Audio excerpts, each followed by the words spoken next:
Looks like we are live. Let's make sure we've got audio. Oh, I didn't even check on this. Yeah, it looks like my audio is good. Hopefully, wait and hear from you guys.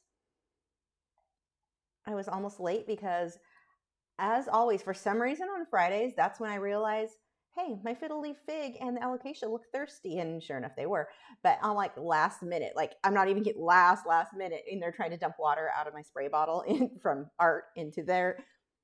I make poor life choices sometimes. I don't know what my thing is with Friday means wait until right before the live stream starts, even though you've been sitting here waiting for it to start for the last 20 minutes. Now it's an emergency.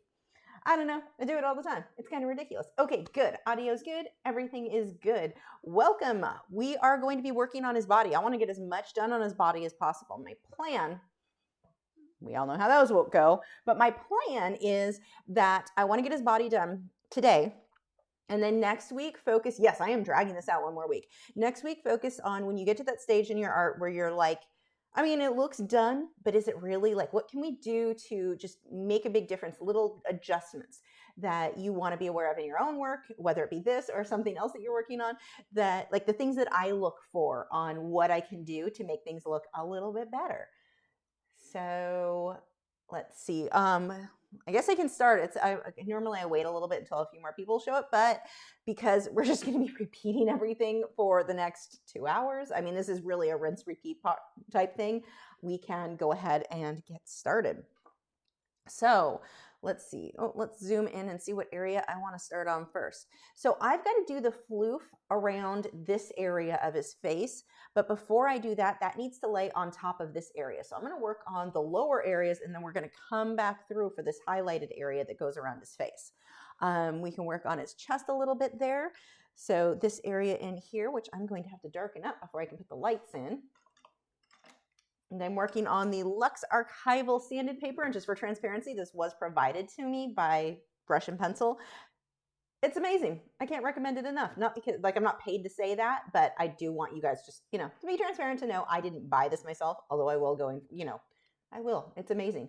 Let's see. Violence guys says, how can I be alone in the office all day, but at 2 live stream time, the boss comes in every single time? Oh no. Okay, so I'm going to, let me just use gray for some of this. Actually, I probably pull into this some of the purple. So I changed. He's going to be positioned a little bit different because this kitten was kind of sitting in a just super lazy position where he's like back. He's got one leg between his leg, or his front leg in between his hind legs, which are forward, and one's back here. He's just in a weird position. So some of the shadows we will not want to be quite the same. I moved his front leg to where it's in front. Completely changed how he's sitting because he's not in the kitten or the little cat bed or blanket. I'm not sure what it is in that reference photo. I need some purple.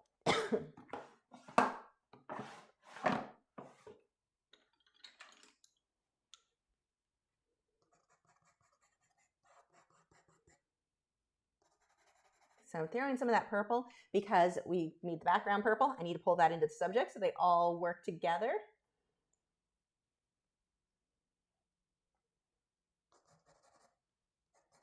I'm even going to put some of that into the gray before I start pulling the little hairs on top.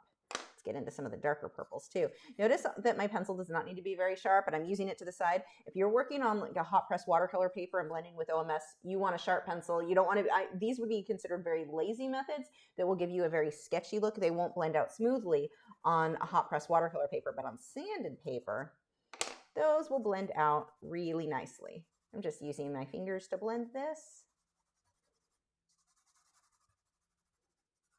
Now, I'm not having to use powder blender or anything to blend this because I'm on top of pastel mat or pastel, words are hard, pan pastels. If I were just using straight colored pencil, I would use powder blender to blend those out. Paula says, can you enlighten us from an artist's point of view the importance of copyright once more? I have once was asked to paint a basketball player before for a commission, but I refused. Thank you. That was definitely the way to go. Now, I'm not going to lie. There have been times before I really, sorry, I was in the chicken room earlier and I need to redo his cage because his dust is everywhere and it's getting to me. So before anyone starts lecturing me on I need to self-isolate, I'm having allergies from chicken. But anyway, That happened on a recent live stream. But anyway, back to the copyright thing. There were times before I really understood copyright that I did do a commission. Someone had me paint a James Marster. I kept the other ones. There's one that somebody paid me to do. They wanted this photo of James Marsters, the guy from Spike from Buffy the Vampire Slayer. But other than that, yeah, you don't want to do it. It's not worth the risk. Now, yeah, people can argue that if no one knows, you're not posting it online, nobody's going to know, it's fine. Yeah, you're probably right. But for me at this point, it's not something that I'm willing to do. I don't really want my reputation necessarily built on, like, I like to do fan art occasionally, and it's a way to show off, like, these are my skills, but I don't want to build my reputation off just doing fan art anyway. So it's not really something that I want to do. But as far as the way copyright works, if you do not have permission from that photographer, this came up in our art group recently. People seem to think that as long as you change something in the photo, or the fact that you're painting it on your own, it's your work, it's your original, you can copy anything off Google, or that Google in general means royalty free. If it's on Google, you can use it. No, absolutely not. You can find plenty of my paintings on Google. Doesn't mean you can copy them. Doesn't mean you can make prints of them. Do people do it? Absolutely. If I found out about it and I wanted to sue them, could I? Absolutely. And I will win. So, I mean, that's how that goes. A lot of people just don't understand. And here's the thing you want to keep in mind too. It's shady as heck. Like, you're stealing the work. So let's say it's from a photographer. You're stealing the work they did. I don't know if you realize, and maybe I'm not talking about you specifically, but whoever's watching. People don't realize how much camera equipment costs, how much that person had to work to earn the money to buy the equipment to take the photo that you're now stealing.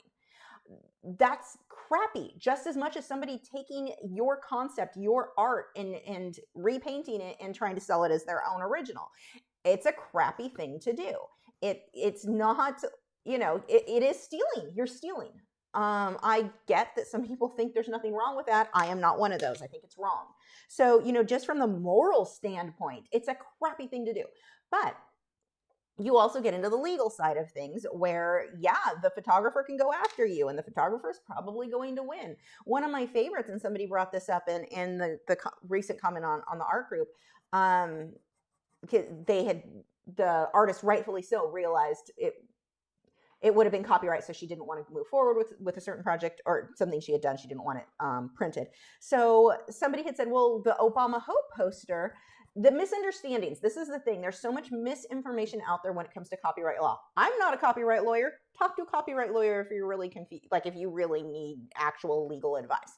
But people will say, like one person had said that because the person settled out of court, he won. No, he didn't. He would have lost. That's why he settled out of court. He was clearly going to lose, and they settled to not have to deal with going forward with that. Like, you can't, people, I was surprised to see someone using that as a reason, like, well, he's an example. You can use photos you found on the internet. He won his case. No, he didn't. He didn't win his case. He owed money, lots of money. Like, no, he didn't. You just don't want to put yourself into that position. And it's like, most artists I know don't have the money to be paying those fees anyway. So why risk it?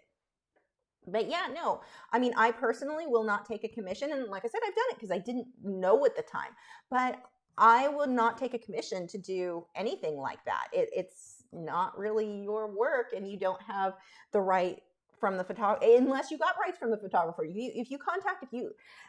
I'm throwing out too much information all over the place and not like focusing on, this is why when I do edited videos, I have like a list of, we're going to cover this point and then this point. So it's like a linear thought process. When I just speak randomly, it's all over the place. So anyway, I apologize. When you paint something, if it's a photograph you found online, there is no amount you can change if it's remotely recognized as coming from that reference photo at all.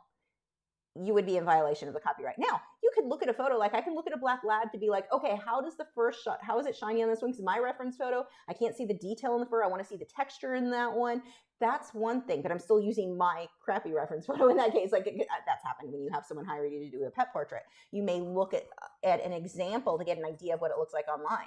But to actually copy it, like in that case, a celebrity or a sports person or whoever, yeah, you can get yourself into some serious legal trouble that just you don't want to deal with. It is not good. And again, it's not your own work anyway. I mean, I do a lot of stuff. Like the portrait back here, someone else took that photo. I'm working on a portrait of somebody else. Somebody else took that photo because I don't live in the state that these people are in. But whenever you can, take your own photos. It feels good when you know everything on that project to start to finish was yours. It's not always possible. I'm using someone else's reference photo here. And this would actually be a good case with royalties. People would look at this and go, okay, you can see the reference photo here, but I made mine a black or a purple background. I'm pulling purple into the kitten. I pulled the grass. Would that mean I changed enough that it would be royalty? You know, I wouldn't break someone's copyright if this was a copyrighted image. This one, by the way, was royalty free. But is that enough to change? No, not at all. I can tell it's that kitten that, even though I changed his leg, even though I changed some of the stuff on the pumpkin, it doesn't matter. It's clearly from that photo. You want to, ideally, especially when you're using photos that you're being paid for or anything you want to make prints, you want to have permission from the photographer or take the photos yourself.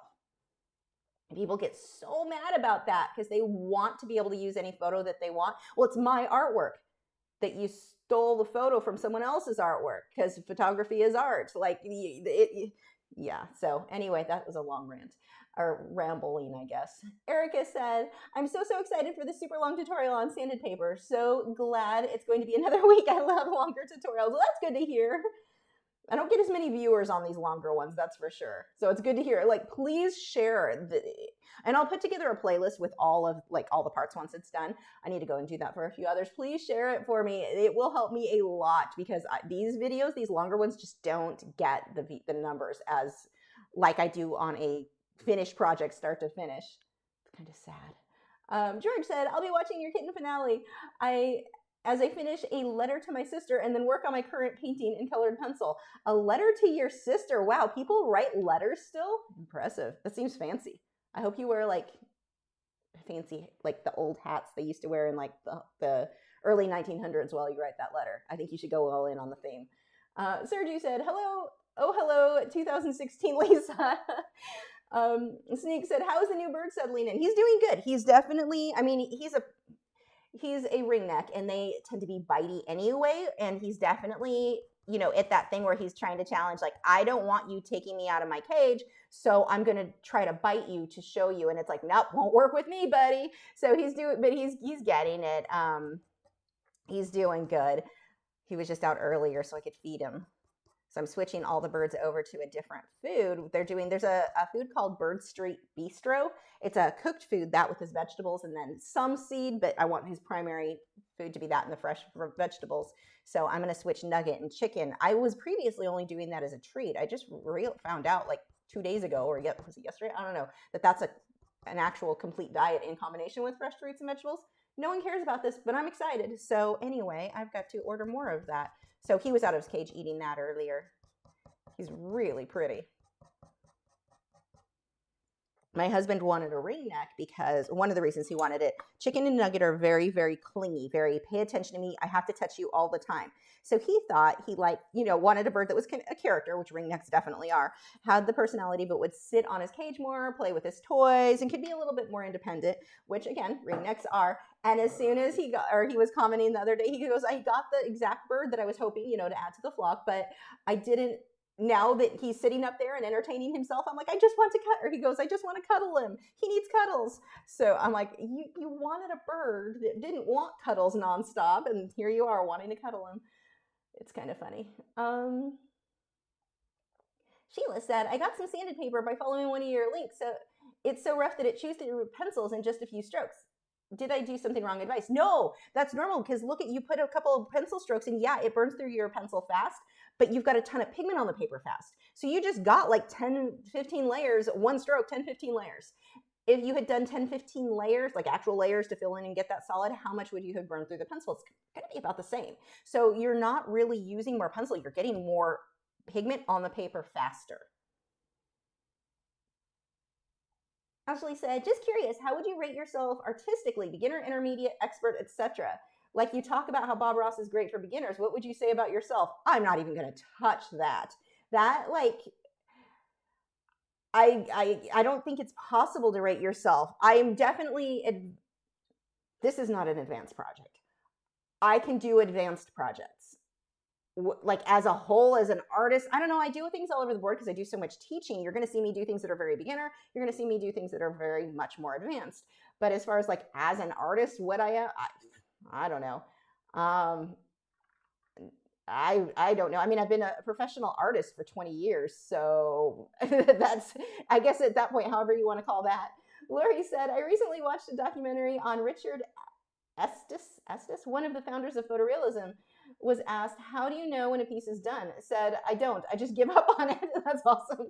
Minnow said, I ask people on Instagram if I can have permission to use their photo as reference for artwork. They've always said yes, and I tag them with the finished artwork, and they like it. Yeah, in most cases, that's what my experience has been too. Most of the time, if I contact someone, I'm like, hey, can I paint that? As long as, I tell them what I'm doing it for, and everyone's almost always been fine.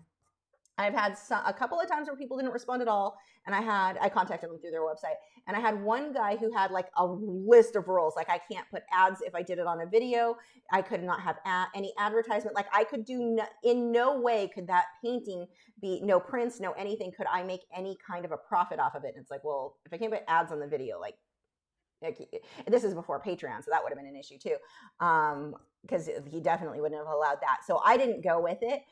It was, I think it was cheetahs or lions, I forget which now. But in that case, you just say thank you, and you find a photo that's going to allow you to use or allow you the permissions that you need. But yeah, in almost every case, that was the only one where somebody like had a boatload of stipulations on using their photo. But here's the thing, I can't get mad about that. It's his photo. He has every right to have whatever stipulations he wants, completely within his rights. And the problem that I see are when artists get all huffy and angry and start treating the photographers or leaving nasty messages. It's like, you're basically ruining it for the rest of us, because that photographer, let's say I got mad, I'm like, oh, those are ridiculous, I'm not doing that. What do you think is going to happen the next time somebody who would be good with those stipulations, when they want to do it for their own practice? And that's kind of what his was, is that I could do it for my own practice type thing. But what do you think is going to happen when somebody else who's okay with those stipulations, and he's just like, I'm not dealing with artists, they're freaking crazy, they're rude, they're, so whoever you deal with, whether they say yes or no, always be polite and go with what they say. And if they don't contact you back, that's no. That's the same thing as being told no.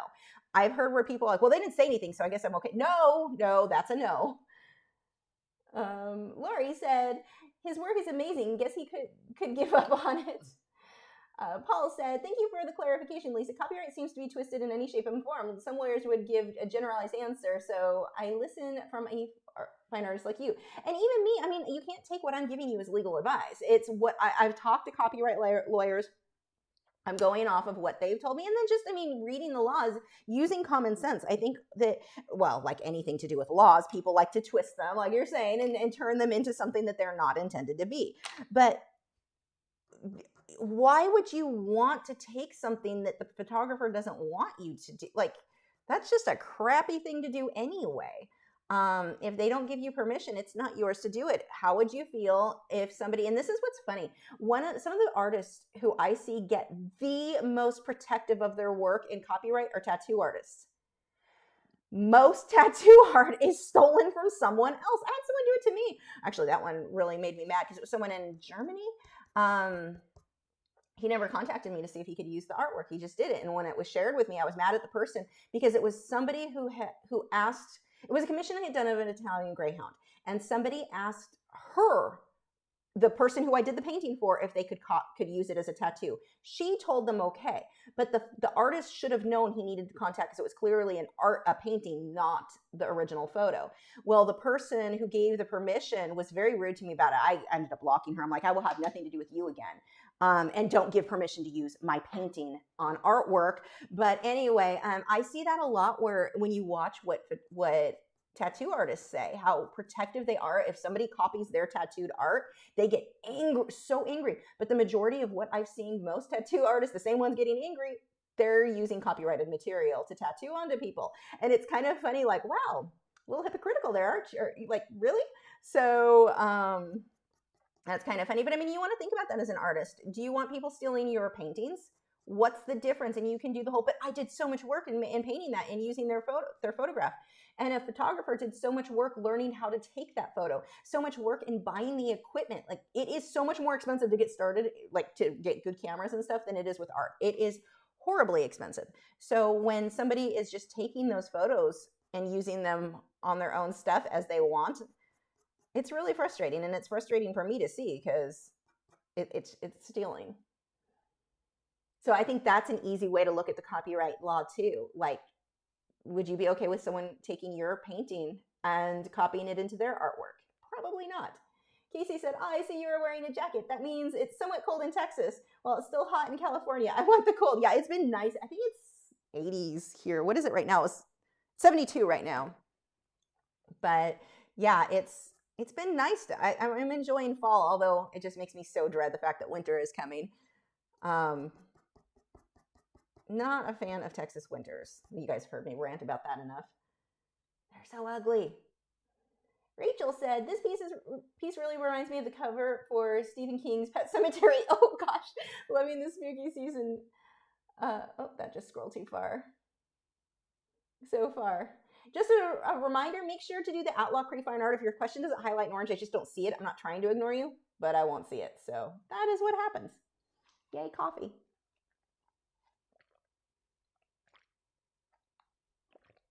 You know, if I'm talking funny, I bit my lip last week and it's all swollen right now. And so I'm like talking. It hurts to talk. I mean, that doesn't slow me down, but if things are not coming out pronounced quite right, it's because my lip is swollen. I should bite the other side so I have like nice poofy lips on both sides. At least make them match.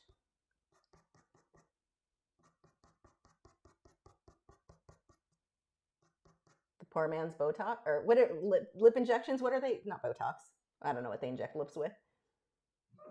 Yeah, you think that was funny? Are you dreaming over there? Somebody just made a loud whine in their sleep.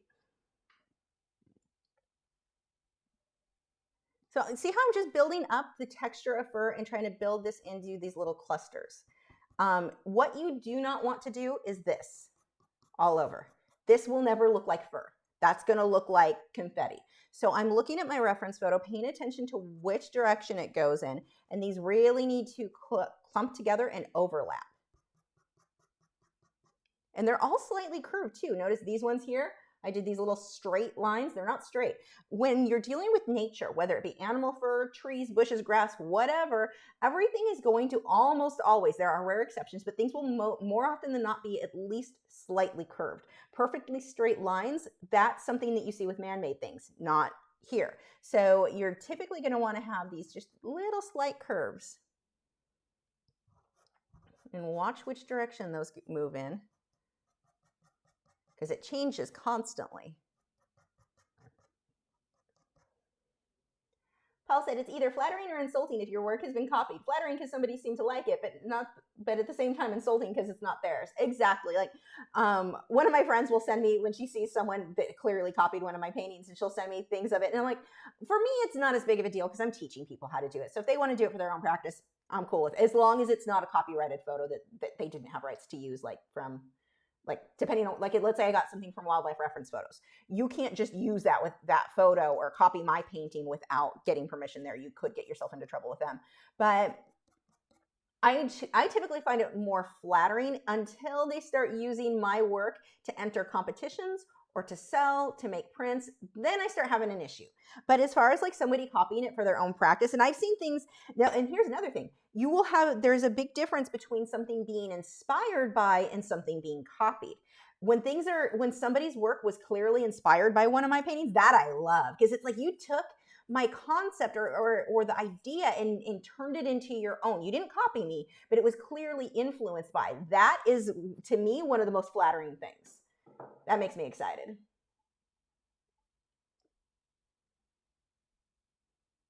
Yeah, Nick said, only crystals come to mind regarding natural straight lines. Like, you'll have this random, like, a tree branch might be this random straight line. But it's, like, even that's just not that common. So while I can't say that it's a rule that everything has to be at least slightly curved, more often than not. Like, it's a pretty safe thing to kind of keep in mind.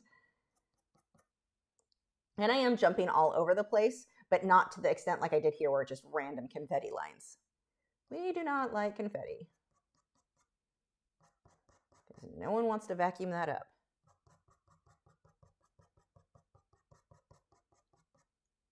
You here, this pencil I'm using is Payne's Gray. I can come back through with the darker values and lighter values. I'm just working my way around this area here for really starts, it's going in a few different directions over there. Let's see, I'm missing a whole spot here. Or is that one? I don't know. I can put in extra lines if I'm out of place. Tallulah said, would you ever allow your art to be used for a tattoo? I'm not thinking of getting one, just wondered because you mentioned the tattoo thing. Yeah, oh, I would absolutely allow it. I just want to be asked first. That's really as simple as it is. Like in the case of this guy, I want to say it was Germany, he didn't credit me as the artist. He took credit, like he came up with the concept, came up with all of that. So that's where I was mad. Like I got no credit for the work I did. You took my artwork and then you put it on your website and acted like it was yours. And it wasn't. You are honestly just copying my work at that point. But no, and I've drawn tattoos for, like I did one of my dad, or didn't do it. I drew out one of my dad's tattoos. So no, I would be totally great with that, but I want credit due, you know? And it's not even like I expected to be paid for it, although that would be a reasonable expectation. I just want to make sure I'm getting credit for it. That's where I was really annoyed. Sarah said, maybe some tattoo artists are just greedy. They won't say no to a client who requests the tattoo or a piece of work that happens to be copyrighted. I don't know. I don't know if it's like, because I'm not going to pretend I know a ton of tattoo artists, but I don't know if it's just something that's like kind of the thing with tattoos is you get cartoon, you know, I've known of people that get cartoons or they get things that are always trademarked or copyrighted and stuff. I don't know if that's just like part of the tattoo community. I don't know. But what I do know is it's funny because you copy their work, they're going to be like, you watch some of these rants and you're just like, but most of your work was done of copyrighted and trademarked material. Kind of interesting.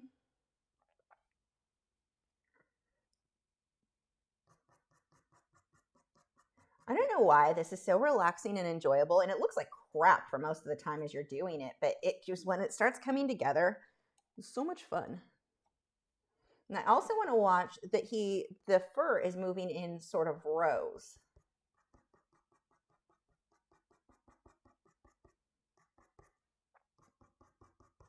And I don't care because this isn't somebody, like I don't know who this kitten belongs to.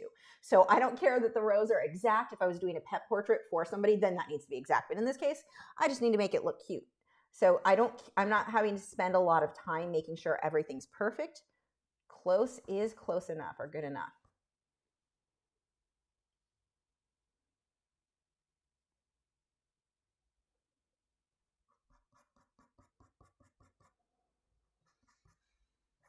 I don't know why Greyhound sign cracks me up. I know your life and sleeping all day is so rough. I'm guessing you guys probably can't hear that, but you'll randomly, I've got a Greyhound in the background sign.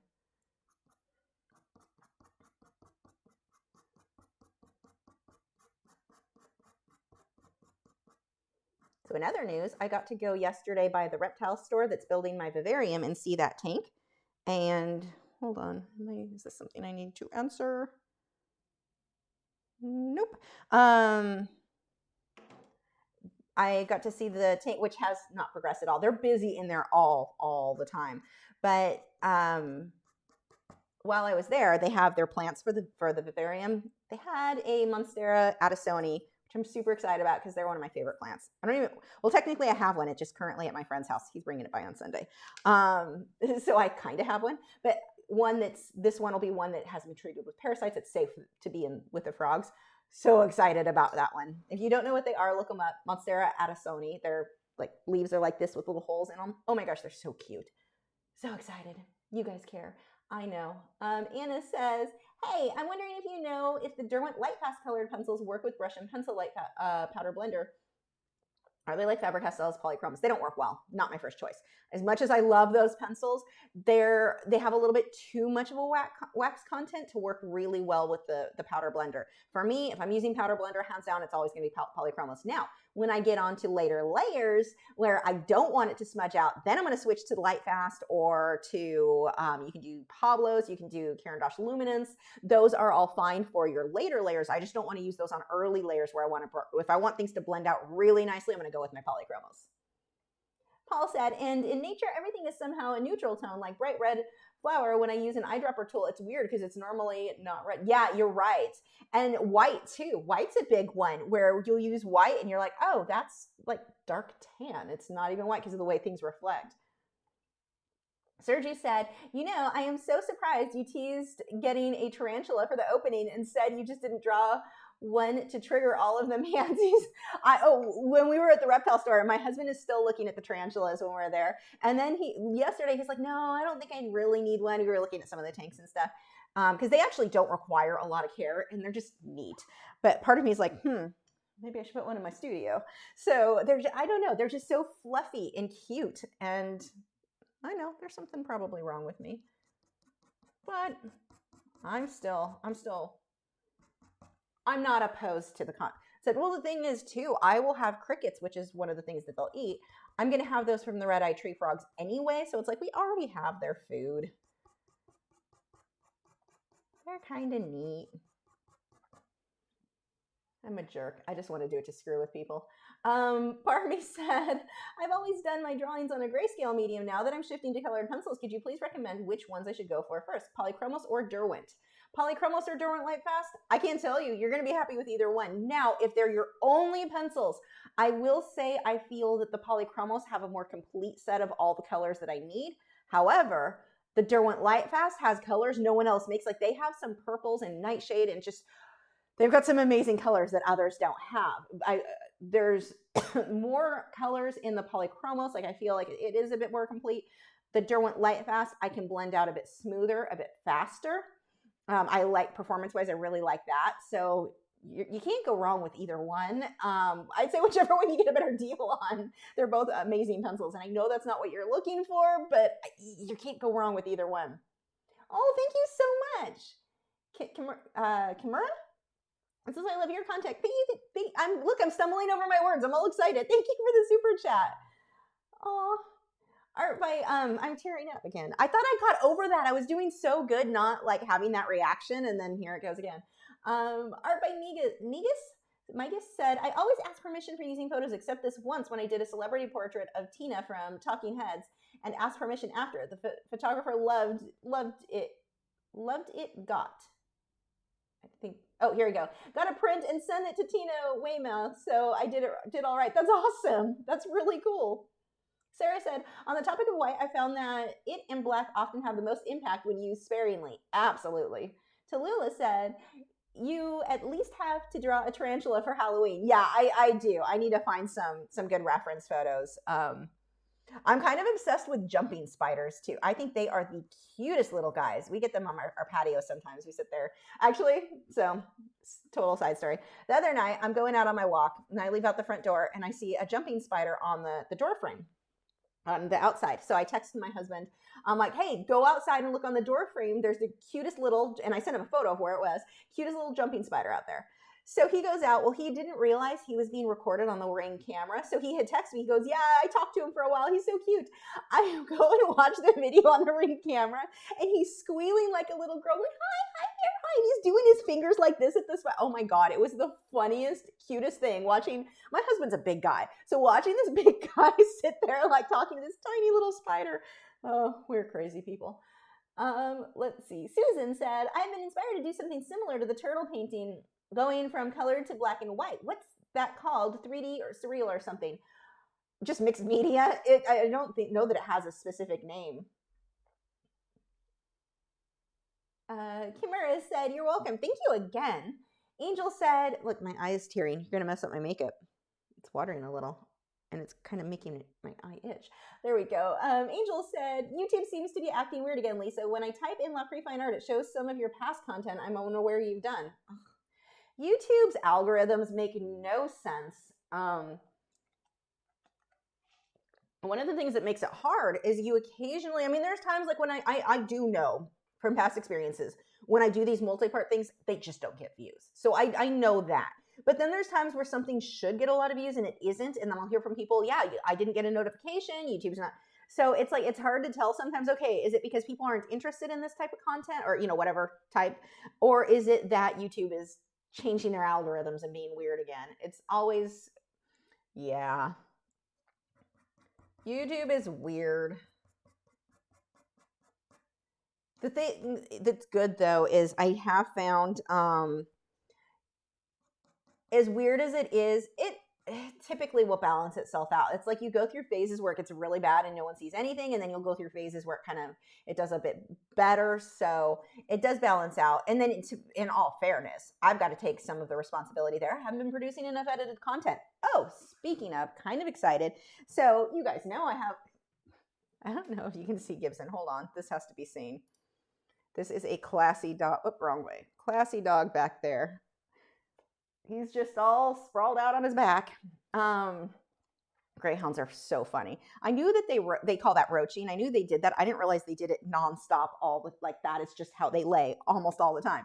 Anyway, going back to some of the content that I had the idea to do, I want to do so I'll share photos. Let's say sushi, my husband's new Indian ring neck. I post photos of them, or people see videos of them online, whether it be him or other ones. They're like, they're so cute, I want one. But unfortunately, it can sometimes be hard to find the information that tells you why that may not be a good fit for you. And so I want to be more responsible. I want to do a video, and I'm thinking of doing all of my animals one at a time in charcoal, so white and black charcoal like I did on some of those live streams, because that's so fun, and I'm kind of obsessed with that.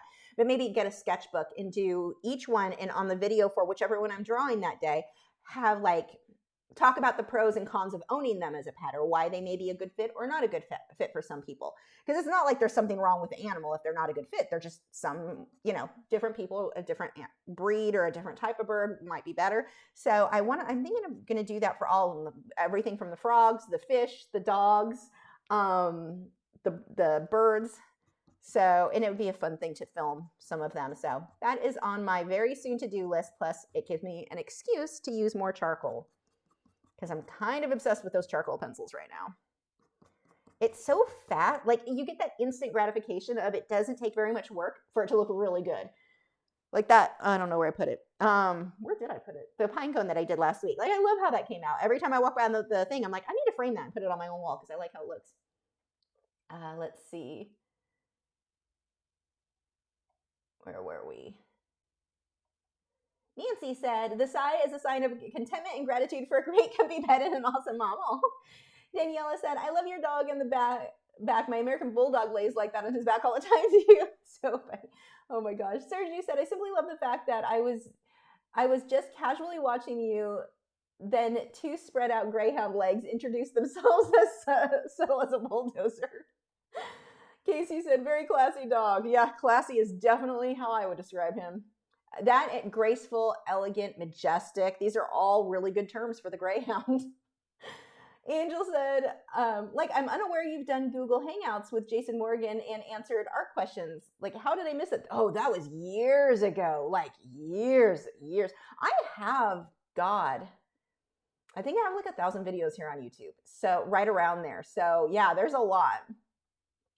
Let's see. Erica said, I would love live videos of all your animals. I've always wanted a cockatiel or two.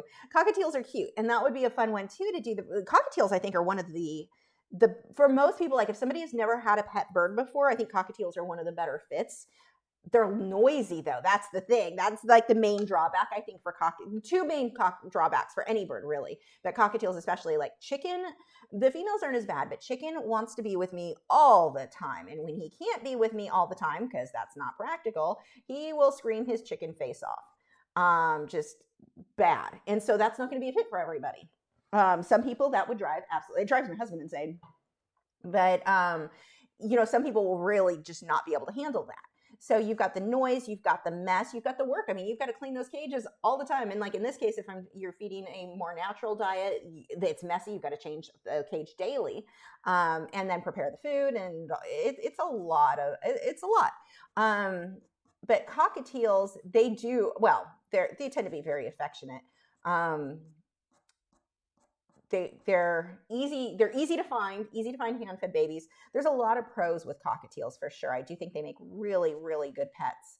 But a lot of people don't realize how much time you need to spend with a bird. People seem to think that you get a bird and you stick it in the cage and you give it food and water, seed and water, or whatever. People think that that's all it takes, and they don't spend time with the bird. And then the bird gets mean because they haven't been spending time daily with it. And then because the bird's mean, they're like, well, if I try to take him out, he bites me because you weren't paying attention. Like, that's what happens. They will revert back to being kind of wild.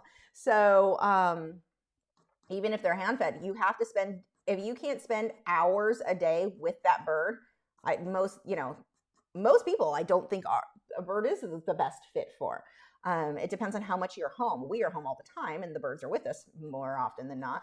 So stuff like that. Like, I wanted to kind of cover the amount of attention it takes for them, all of that stuff.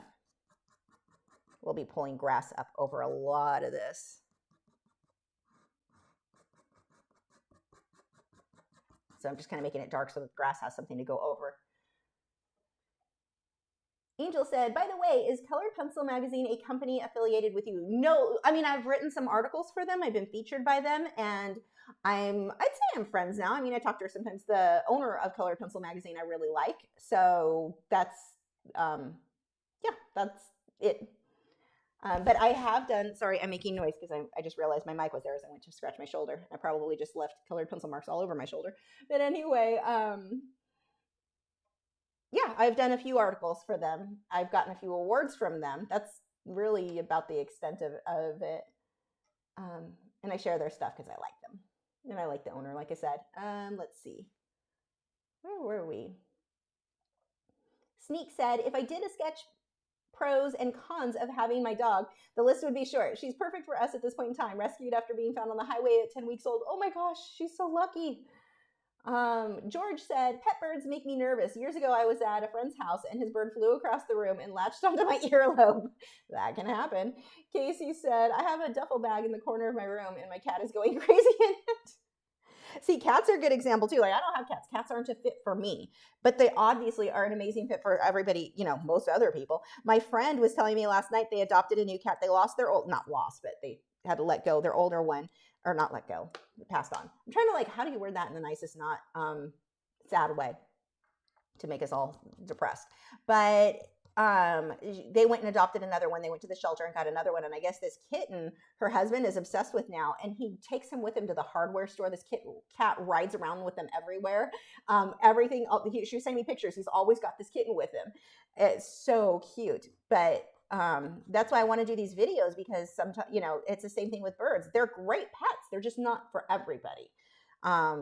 Greyhounds, all animals are going to have some pros and cons. So you need to know what personality type you're getting, you need to know a lot. That's one of the things I like with different breeds. I like to know what to expect from that personality type. Like with greyhounds, I know they don't go outside off a leash in an unfenced yard ever. Like you don't just let them follow you out to the car out in the front yard, because if they see something to chase, they're gone. That is bred into them. People do it. They're idiots and irresponsible, but whatever. It's just asking for trouble. But yeah, so knowing that, certain breeds are going to be prone to certain things, it makes it better for finding the right pet. Let's see. Sally said, finds a seat and waves hello. Hi, Sally. Yana said, thank you. You got me started with colored pencils, and I'm very grateful for all that you are doing for us. You've made me realize, despite having health issues, I can still do my art. Oh, I'm sorry you have health issues, but I'm glad you found art. That's definitely been my, that was a big thing for me because of my health issues. It's like, I don't have energy for anything, but I can draw, even as a kid. Let's see. Susan said, Lisa, any fireflies in your kitten's future? Possibly. We'll see how it goes time-wise, because I'm apparently going to drag this out forever. Casey said, I just found a second use for the mist sprayer, using it to spray your cat when they go where they know they're not supposed to. Paul said, who's your favorite surreal artist? Salvador, Dali? No. God, I'm trying to think of... His stuff isn't my go-to. It's cool. It's just not my favorite. I don't know if I have a favorite. I'm not sure. I really like, I have one of his originals. I need to get it framed. I just have not gotten that far. What is his name? Is it Chris Austin? He's up in Canada. Christian Austin, Christopher Austin, Chris Austin. Apparently, I don't remember names. Love his stuff. There's another, oh no, there's another one, and I can't think of his name right now. I follow him on Instagram. He uses octopuses a lot. Took me a minute because I thought I said that wrong. No, that is how you say it, the plural. But his I really like, and I don't remember his name off the top of my head.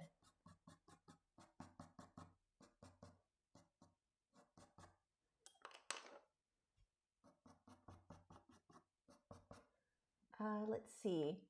There's a few different, and I don't remember names, so I'm no help. Let's see. Yeah, I can't. Chris Austin. Okay, thank you, Nick. Yeah, I love his stuff. I have one of his gouache originals with a couple of crows. That one's not super surreal, but it was what he had available, and I wanted one of his originals. You know what's interesting too? If you see an artist you like online, don't assume you can't afford their work. I got an original. It's not a huge original, but it's an original. And it was like, I don't know what I paid, $150. It was my birthday present that year for my husband. And it's like, don't always assume if there is an artist that you like that they don't have something that's out of your budget. There might be. It's worth asking because he doesn't put prices on his stuff. So I just assumed, like when he'd put things that were available, I'm like, oh, I'm afraid to ask how much. When I found out that they were like, oh, that's it within my birthday budget. Like I can get that. So yeah, when you see an artist you like online or Instagram or whatever, reach out and ask. Yeah, I mean, some of them, sometimes it's definitely out of my budget. But there had been time like that time where I was like, oh my gosh, I have an original from this artist who I admire so much. That's so cool that, you know, it's worth asking. Arts with Ryan said, hi, Lisa. Have you heard of, I can't even say it, art, so we're going to go with no. Oh, good. You put it, pronunciation. Marquillage. I think it's super cool, and it's the art of painting on luxury goods. That does not sound appealing to me. Angel said, I watched the Van Gogh movie. I just knew he cut off one of his ears. Such a tragic story. I'm sobbing. Yeah, his story is very interesting. Sally said, drag it out if you must, because just look at that cute little face. Yeah, maybe we'll do one with fireflies. Because if I did that, I would do it as a standalone. That whole day, all we would do is fireflies, so that it could be kind of more of a standalone video, because these just do not get views when I drag these out for too long. Now, the nice thing when you're working on sanded paper, we want the fur to look soft. This doesn't look soft, but as I keep layering, I can just barely smudge that out with my pinky, and I make it look like soft fur. I want some of these hairs to stand out, but some of them I want to blur into what's next to it so that I keep that soft feel.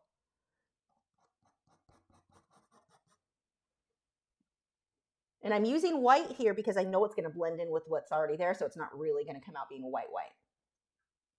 Aurora said, I noticed when you use powder blender, you use the sponge throughout the piece. After 2 layers, I ended up blending with my finger to get coverage, but I worried about ruining the paper.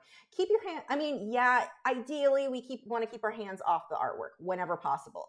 But sometimes you just get better results, and in that case, just keep your hands clean and dry is the best you can do. Because like you're finding, sometimes it just gives you better results. Susan said, I own a Rhodesian Ridgeback, most loyal dog I ever owned. Would throw a ball. After the second time, she would look at it and almost say, you threw it, you get it. That's what mine do. Ridgeback is one of my potential future, like after next round of dogs, I guess after I want them to live forever, but realistically, we know they don't. So Ridgeback was one of my potential breeds I want. We'd actually considered doing one Greyhound and one Ridgeback was the plan, but then Wade was available and he looks like a cow, and how do you say no to a dog that looks like a cow? So, you know, that's how we have 2 Greyhounds instead. Minel said, I would love to have one of Aaron Blaze's originals, but way out of my budget. Oh, I haven't even looked at what his original prices are. Paul said, wow, I just looked him up. Amazing surreal piece with the sharks floating in the street. He has some that are just so, oh my gosh. He's a really good. What is the other guy? Is it Joel Ray? Joel Raya? Joel, first name. Raya or Ray or something like that. He does like tigers underwater. He's got some amazing pieces. I really like his. I can't remember the guy with the, I want to say Victor something with he does a lot with octopuses that are so cool. I wonder, hold on, let me see. I mean, being that we brought it up, let's see if he happens to come up really quick. Probably not, but I can check.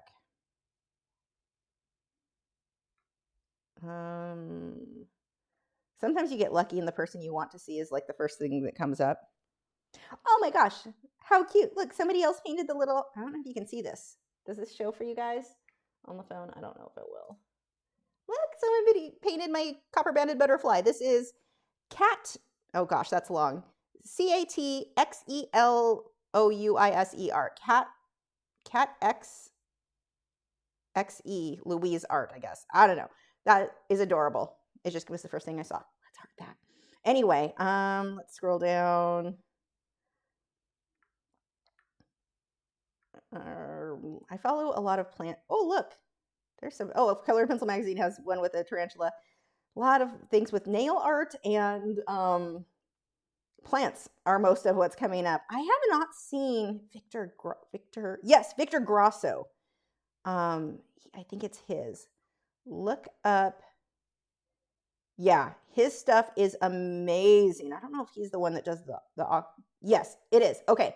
Victor Grosso, VICTORGRASSO. That's the other person who I love. He does a lot of portraits, but he does a lot of like just super unique, surreal stuff that is so inspiring. I love his. So he would be one of my other favorites. Let's see. I'm surprised I found him that fast.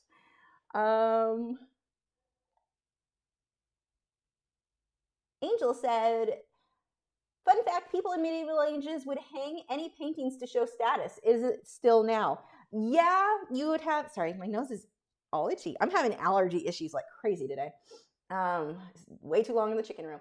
Anyway, yeah, they still do it now. You usually get into more, I see that more with like abstracty stuff, but if an artist has a good name for themselves, I mean, it's something that you see with the very wealthy in general. They want something that the other people can't afford. So like, they're not going to buy somebody very, very wealthy, not likely to want my work because it's more affordable. They want something that's price ranges up so high the average person can't afford it. And so, you know, you get into it, yes, it's definitely a status thing of wanting stuff that other people can't afford.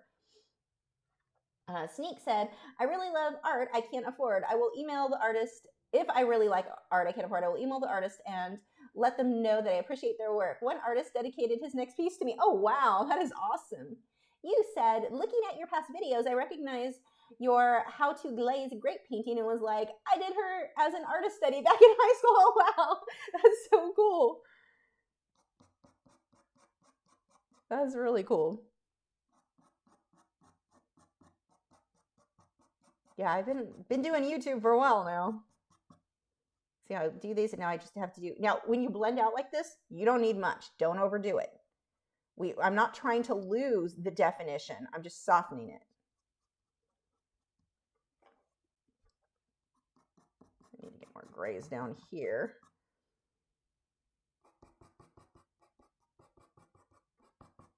Yeah, I think we could do that. We could do one as just how to draw fireflies as a separate standalone video. We'll use it on this.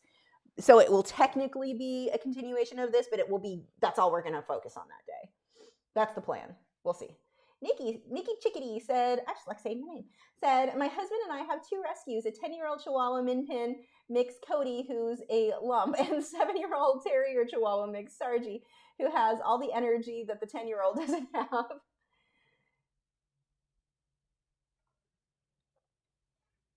Okay, let's see. Now watch too. So we have an area, if you look at like here, where the fur, it's angled at the viewer. It's pointing at you. And so we are not trying to make longer strokes.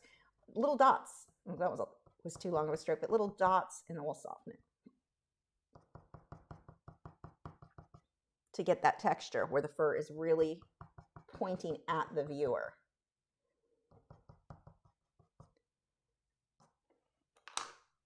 Just look at your photo. Your photo has all of the information you need. You just have to kind of learn how to read it and listen to what it's showing you. telling you, whatever. Angel said, have you seen one of your pieces hang on in other people's houses?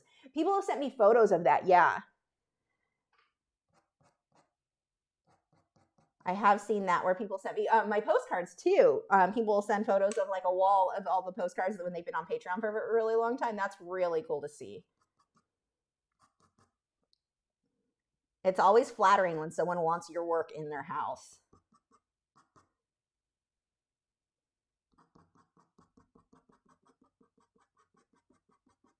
I really need to go through my website and update with available paintings. I have not updated that for like probably years. I mean, there's still stuff available on there, but I don't mark it. I don't try to push it. I don't try to sell it enough. I don't have time. The biggest thing, it's very hard for me to find the time to box a painting, to package stuff. So I need to look into better, like I make my own boxes, which works. It looks horrible. Anyone who's gotten a painting from me that I had to make my own box, it's terrible. It works again, but I need, now that I have a garage where I can store stuff or put stuff up in an attic, I need to see about getting like some different sized boxes that are more practical to ship. I had mentioned this before, I think to you guys, I want to talk to my neighbor who does woodworking and see like, what is the cheapest wood I can get, cheapest lightweight wood, but it would still protect the painting so I could have him cut it for me. Like just hire him to cut a bunch of stuff the size of the painting to help protect them. Because I always worry shipping stuff. But the time to do that is an issue. I'm going to be redoing my schedule. I think I may take, one of my friends is talking about coming out and staying for a week here. If that happens, I was going to try to work through it. I would still do a live stream with her. But besides that, I think I'm going to take the week off. And while she's here, just, we'll hang out and go plant shopping. But besides that, get caught up on some stuff. Like I feel like I'm always behind. There is so much, everything from, I have plants that need to be repotted. I have Patreon stuff I need to get caught up on emails. Oh my gosh, I have not checked my messages. It's bad. So I'm like, I just need to take a week one of these days and get caught up because I'm starting to get where I don't really have normally issues with anxiety. I have been lately because I'm like, crap, I need to do this. Oh no, I still need to do this. Oh my gosh, I have to get this done. And it's building up. So I'm going to have to get on top of some of this. Like that feeling of knowing you're behind on stuff definitely can add to anxiety issues. Let's see. Paul said, I really love how you casually recommend other artists. I found Chris Dunlop because of you. Nice. Oh, his work is awesome. Did you guys see he posted in our art group a shark? I'm like, dude, you're supposed to just draw the cars. You draw the cars. I draw that's the one thing I can, I do this, the surreal, or not the surreal, the ocean life. Oh no, he's like over here thinking, or like, I'm good at everything. Show off. No, he's absolutely awesome. Where were we? Casey said, wait for you to have extras of past postcards, or do you just have them dropped and shipped from the printing company? I have them shipped to me and then I label and send them out. I usually have a few extras in case someone's gets damaged or it doesn't arrive. I always have to have at least a few extras for that. I like the idea of drop shipping. I don't know how I do that when stuff doesn't arrive because stuff gets lost in the post office has been a nightmare lately. So I don't know how to do the drop. I've considered doing that, trying to find somewhere that did do drop shipping for that would be way easier for me. But yeah, as of right now, I order them and then have them sent to me and then I do the labeling and then I send them out, which is why they're always late. Let's see. TK said, how did you decide where the cat has to be violet? Oh, it's completely random. There's no rhyme. There is no scientific base other than, I think it'd be cute if it was, had some purple in here. That's it.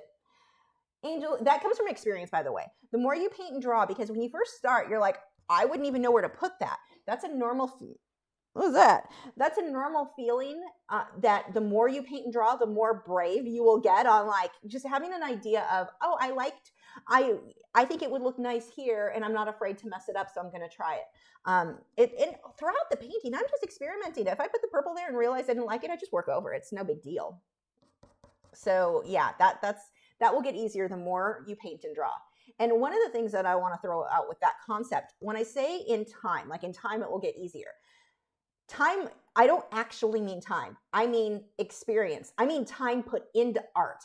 Like maybe 100 hours later. That doesn't mean 3 months, because it could be 3 months and you didn't do any artwork, and the time itself is not going to fix stuff for you. And it seems to be kind of a funny thing that artists will do. They expect to get better because I started painting 2 years ago. Yeah, but how many paintings have you completed? 3? Yeah, no, you're still a beginner. You barely put any time into this. I mean, okay, 3 years could still be a beginner anyway. But I mean, it's like you can be advanced in 3 years, or you can still be a beginner depending on how much time you spent actually painting and drawing. It's like me with violin. I've been playing the violin since, how old am I now? God, 30 years? I don't know. Wow, longer than that. 33 years, 34 years, a long time. It doesn't sound like it because I've not put in the practice to make it sound like I've been playing for that long. So, and it's the same thing with art. You have to actually sit down and do it. Don't think that because you started drawing 6 months ago, it's going to look like the next person who's been drawing for 6 months, because they may have put more time into it. Let's see. Angel said, please share tips on shipping art pieces. I've seen artists sometimes here on YouTube even, but they put fragile label still got broken. Bubble wrap isn't even eco-friendly. Oh God, so what I try to do, and I know what you mean because I struggle with that myself when it comes to like bubble wrap. What I do when I get bubble wrap sent to me and something I ordered, I save it. So I'm not going out and buying more. That's kind of how I justify when I use bubble wrap. It's because I order, or styrofoam. Makes me cringe, but at the same, I'm like, you'll order something not realizing it's going to come to you covered in styrofoam. So I try to save it and reuse it. So that's how I handle that. But even with bubble wrap isn't necessarily going to protect stuff that well either. So I like the idea of using the wood boards because the wood can be reused. They can be burned without it's not like plastic. So depending on how it's sourced and all that stuff. So I'll have to look into that to make sure that's all friendly. But anyway, what I typically do is cardboard, and even with the cardboard boxes, I'm usually reusing something that I got. Like I shipped a painting recently. It was actually a painting that was on my wall forever with the cheetah and the goldfish. I shipped that, and the best box I had was a dog crate box from Gibson actually, it was technically what it was, the crate I got when we got weighed, but I never used it because we leave Gibson out now. But that's the box I used, and a piece of I had saved a piece of plywood that got sent in something else, and so I kind of try to reuse that stuff as much as possible. But it's also not practical because I'm having to reshape and change the size of the boxes. So I'm gonna look into different companies will make things that are flat and more practical for shipping art. The problem is they're cost as much as the art in some of the things I've looked at. So I don't know who is the best place to get it from. I'm definitely going to have to do some research. I don't know because I don't ship that often, and I haven't gotten to a point where I'm like, this is how I'm most comfortable to source my boxes from or whatever. I don't know how helpful that is. I try to reuse, like whether it be an Amazon box or whatever, I try to reuse those. Chewy box, I think I sent something recently in one of those. It's not necessarily the prettiest thing in the world, but I had them. But the thing too, you want to keep in mind when you ship stuff. One of the biggest tips I can give you, if you've packed your painting, I don't ship stuff with glass.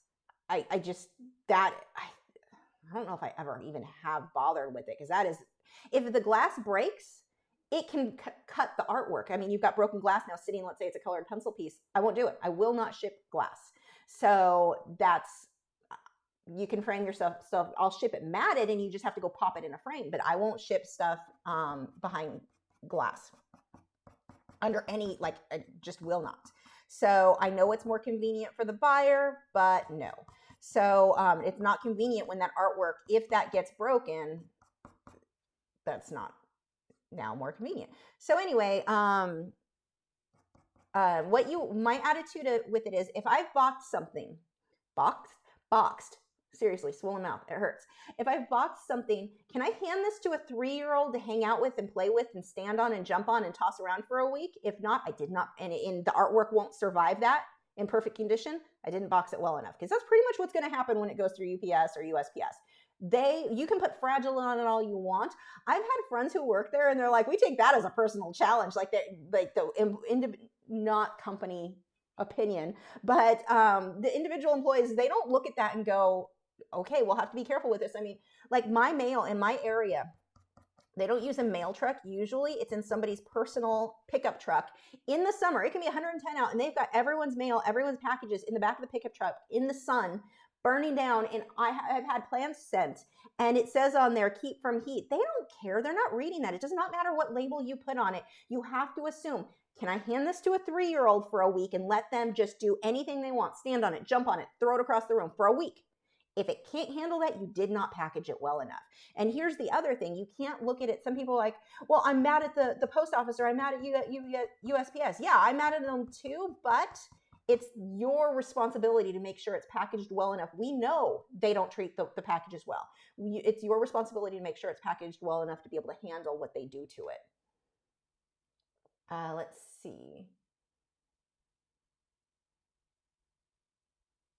Where was I?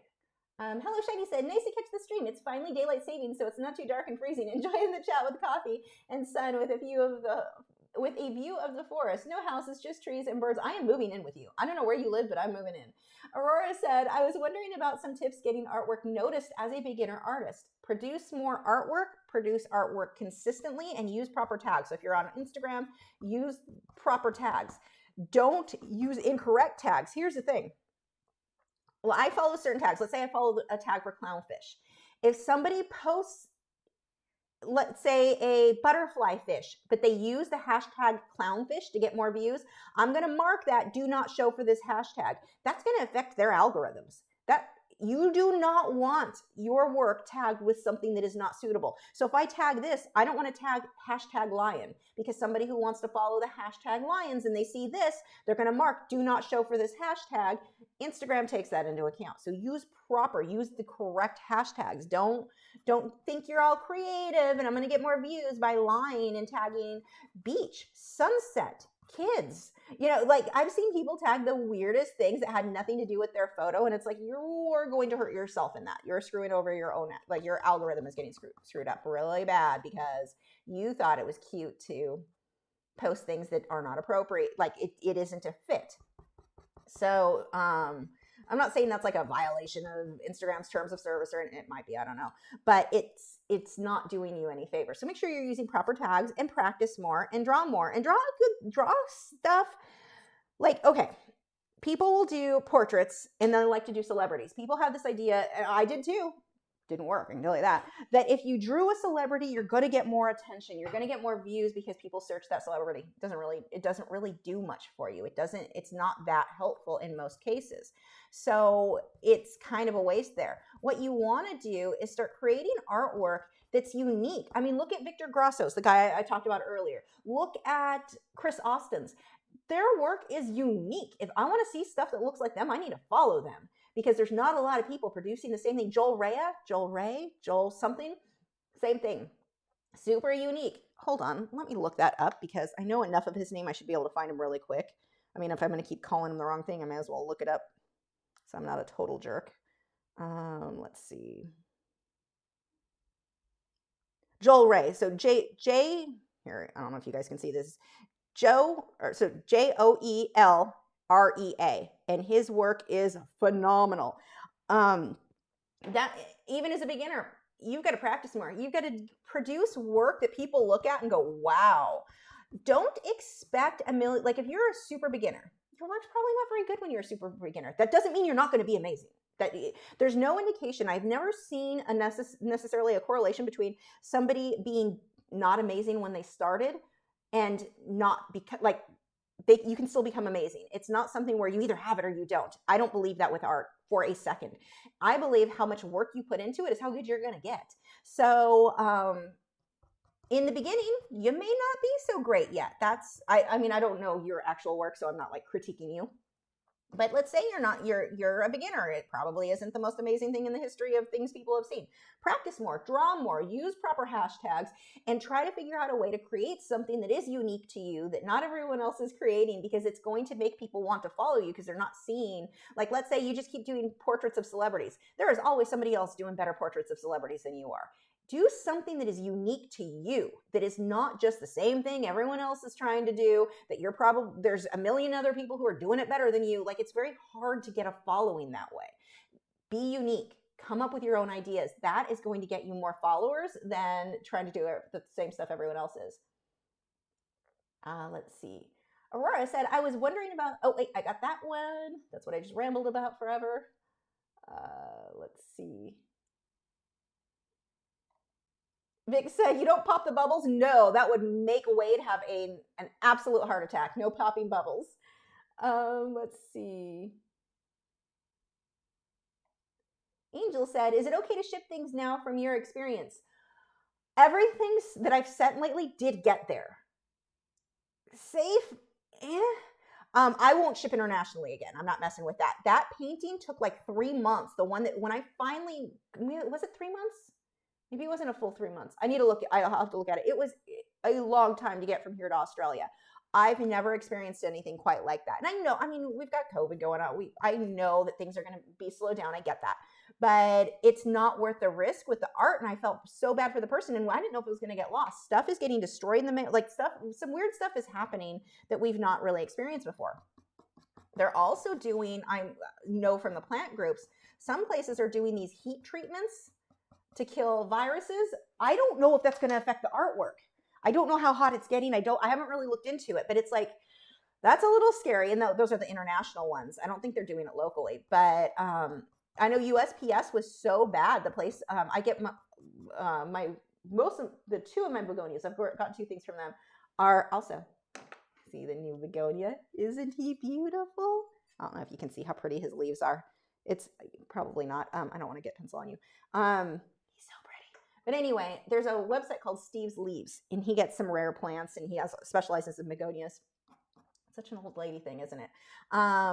Drawing kittens, talking about my begonias. But they recently started using UPS instead of USPS because USPS is just a nightmare right now. So you may want to consider that if you're within the US, that it may be worth spending a little bit more to use them. I use them anyway on anything large. So I've not had any problems with that. But USPS right now, I'm not comfortable with, honestly. If it's anything big, I did send an owl painting. I believe she said she got it. I mean, she would have let me know if she didn't because it's been a while. But that was a small one. So at least, if I had to redo it, I could. The big one, I definitely wouldn't want to. So that I always ship with UPS on big stuff. Yeah, I don't know. Shipping's just kind of a mess right now. Susan said, a friend replaces the glass with perspex for mailing. I don't know what that is. I need to look into that. I'm guessing it's that plasticky stuff, which would not be a bad idea. George said, I got 3 frames delivered by UPS from Michael's, and I got really lucky the glass wasn't broken because the box on top and bottom gave out. I think they didn't use enough tape. Oh, wow. Yeah, that would concern me. And I don't worry so much. Like, I'm not saying I wouldn't order a frame online because if it's broken, it's fine. I won't ship finished artwork under glass because if that glass breaks, it can damage the artwork in shipping. I mean, it's almost guaranteed to in that case. So I'm not comfortable with that. I wouldn't do that at all. Let's see. Angel said teal or orange. For what? I don't know what we were talking about. Always teal. Whoop. Julie said, happy Friday, everyone. And of course, the lovely host. Oh, thank you, Julie. She said, I agree with the mess of USPS right now. I am dealing with them not delivering mail to my home. Yeah, like you don't want to deliver. A lot of people will order animals, fish, and different things through USPS. I sure wouldn't right now. That is an absolute, like, oh my gosh, I can't even imagine the stress of that. Because people will order birds and stuff too, and they were talking about like chickens and stuff. The chicks, the workers were saying you could hear that the chicks were in the boxes didn't get moved, and then the chicks stopped making noise because they died in the box. And I'm like, that is the most horrible thing in the world. I would not want to risk that. Okay, I need to start getting some little guys in here.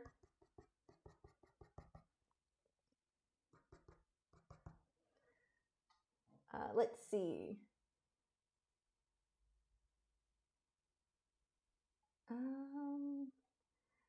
Where were we? Sally said, copy is on old lady flowers and cats. What did I walk into? Hello, we got that one. Alana said, are you mailing Patreon monthly postcards internationally? I am. I absolutely do. It takes forever to get there as far as I know, but yeah, I do mail them internationally.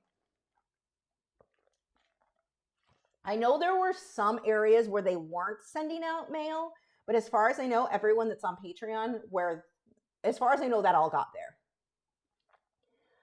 Let's see. Paul said, someone shared the process of making Derwent pencils, and I have so much respect for them, how they're pretty transparent about it, and reusable materials too. Yep. Same with Faber-Castell too. Yep. I really like both those companies a lot. Caran d'Ache too. I mean, they're good about theirs too. Pamela said, would it be advisable to have a business license if you were going to sell prints of your original work on Fine Art America? I just don't know a whole lot about all of that. I don't have it. I'm gonna actually need a nap. I need to set up an LLC for myself. I mean, it's always when you've got a business, a good idea to do so. I don't know with Fine Art America that that's really necessary because they're really the ones liable if something doesn't go well. They're the print on demand if that's all you're doing. But like if you're selling artwork, it's probably a good idea. I know an LLC is a good idea, and I need to look into that. Once I go through the process of that, I'll probably make a video sharing the process so people know what to expect. Casey said, yeah, ordering animals in the mail is crazy, especially after what happened to your moss in the mailbox. Exactly. Oh my gosh, that poor moss. Some of it's still alive. Although the reptile store I go to, DFW Reptarium, they sell boxes of moss like that. I didn't know that. They have that there. So I will be getting it from them in the future. I love how many, like they have plants. They have everything for your vivariums and terrariums. And like, it's really a fun store. Taken forever to get the red-eye tree frog stuff done. But they've been, they've got everything. It's worth the wait with all the stuff that they've got. I get so excited every time I see that. I was in there yesterday, seeing that tank. I'm like, oh, I can't wait. It's going to be so pretty. Especially with that monstera I found in there. I hope that they don't lose it because I gave it to the guy. I'm like, can you put this aside for me? And he took that one out and the other one. He goes, I was eyeing those. I meant to take one out for myself too.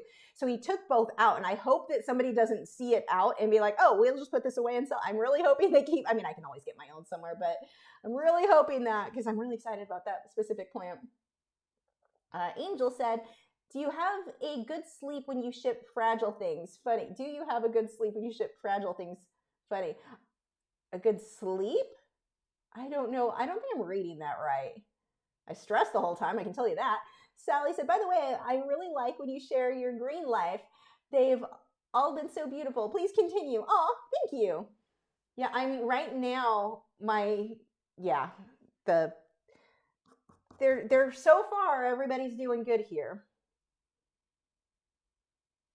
The begonias are my thing that I'm like, please don't die. So when I got into orchids with the Phalaenopsis, I don't even know how many I killed while I learned. Like I've mastered that. I feel like I've really mastered Phalaenopsis orchids. I'm good with them.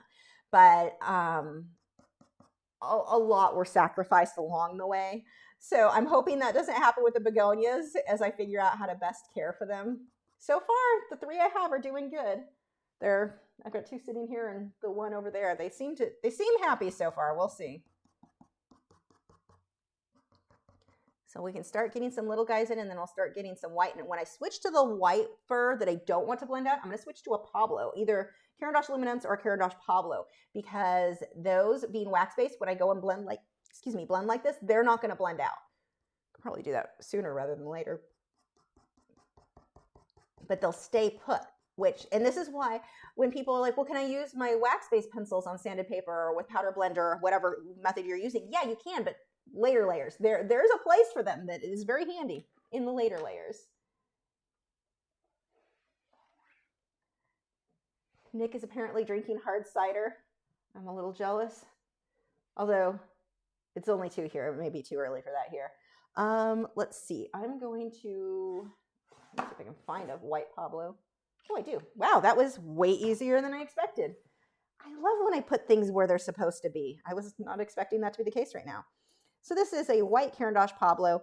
These I like for final layers. They're slightly harder. They are a wax-based pencil. They're very, very waxy. And so I don't use these in my normal work like on hot press watercolor paper where I'm blending with OMS. They're just not a fit for my techniques. I'm not saying they're a bad pencil. I'm just saying they're not a fit for my techniques. These, there's a lot of misinformation about them.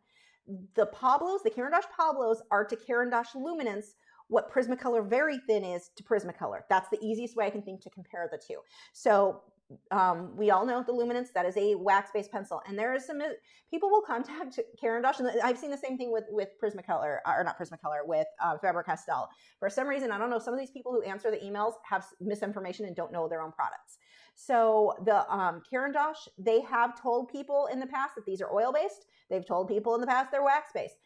They're both. All of these colored pencils that we're using are wax and oil. They're a combination of wax and oil. It's a matter of, are they heavier on the wax or are they heavier on the oil? In practice, as the artist using them, I call these wax-based because they are heavier on the wax content. And that's the reason that I want that right now, is I don't want them to smudge out. The heavier on wax content, on sanded paper, it's going to stay put. It's just going to stick and not want to smear. That's sometimes good, sometimes bad. Here it's good. And that is the same. Pablos and Luminance are going to be higher in your wax content. These are going to be even higher. The Pablos seem even higher in wax content than the Luminance in practice. The Derwent Lightfast, they are listed as an oil base, but they still have a bit of a higher wax content than the Polychromos, which is why they'll still kind of stay put more than I like on sanded paper when I'm doing my initial blending. So I don't typically use those on these. So hopefully that cleared, hopefully that makes some sense. Let's see. Angel said, I just knew that Frankenstein was the doctor. I thought that the monster that was called Frankenstein. What? I'm missing something in there. Oh, have fun in your class, Casey.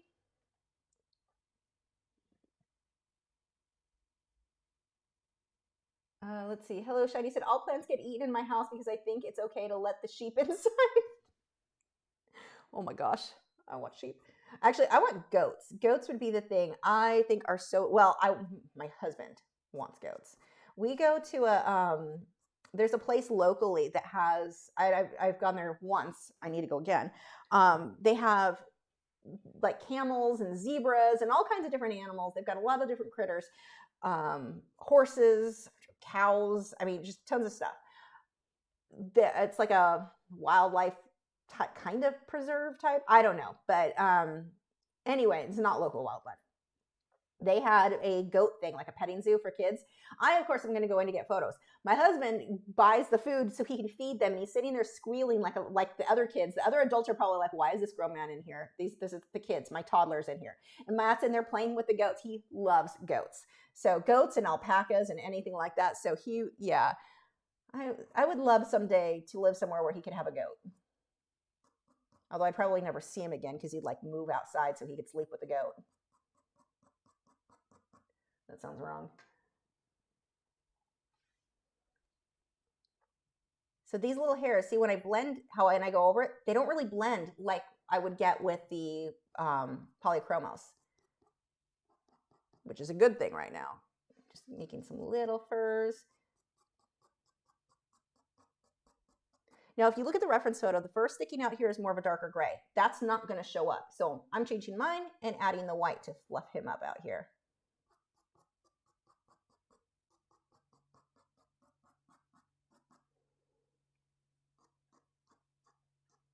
And look at that photo. How does the fur lay? Where does it curve?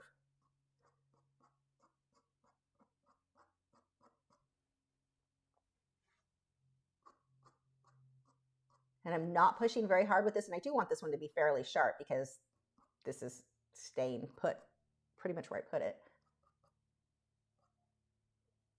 I don't want a bunch of really thick, rough lines for this. If you really wanted to stay put like it won't blend at all, push a little harder. Angel said, I have joined the recent Liquitex chat party and they said acrylic painting should be varnished. It's not really a must, but in practice it's a must. I varnish mine. I recommend it for sure. Does it have to? No, I've got paintings that haven't been varnished for 20 years. I just haven't sold them, so I didn't varnish them so I could take photos. They're fine, but that varnish really does protect them. I won't sell one that hasn't been varnished. Plus, I think it looks so much better.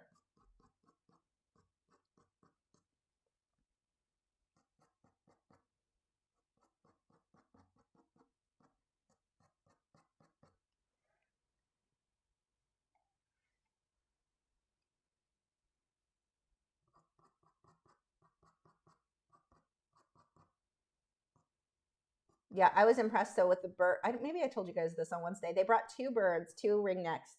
An albino girl. I think I did tell you this. The albino female and the turquoise or the teal boy, and that's what my husband wanted, was a teal male. So me and the guy who brought him were trying to talk Matt into, like, you can have both. You can get. They were offering a discount if you took both. All of that, and everyone's like, yesterday, Matt heard the ring neck make a different sound, and he does the whole sad thing. Do you think he's calling for his wife? Do you think because I kept telling him he's separating the husband from his wife, so he's doing the whole. Do you think he misses his wife? I'm so mean.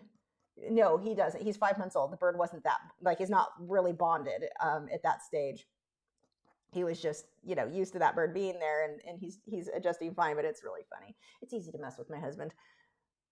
Like, I can still go get her.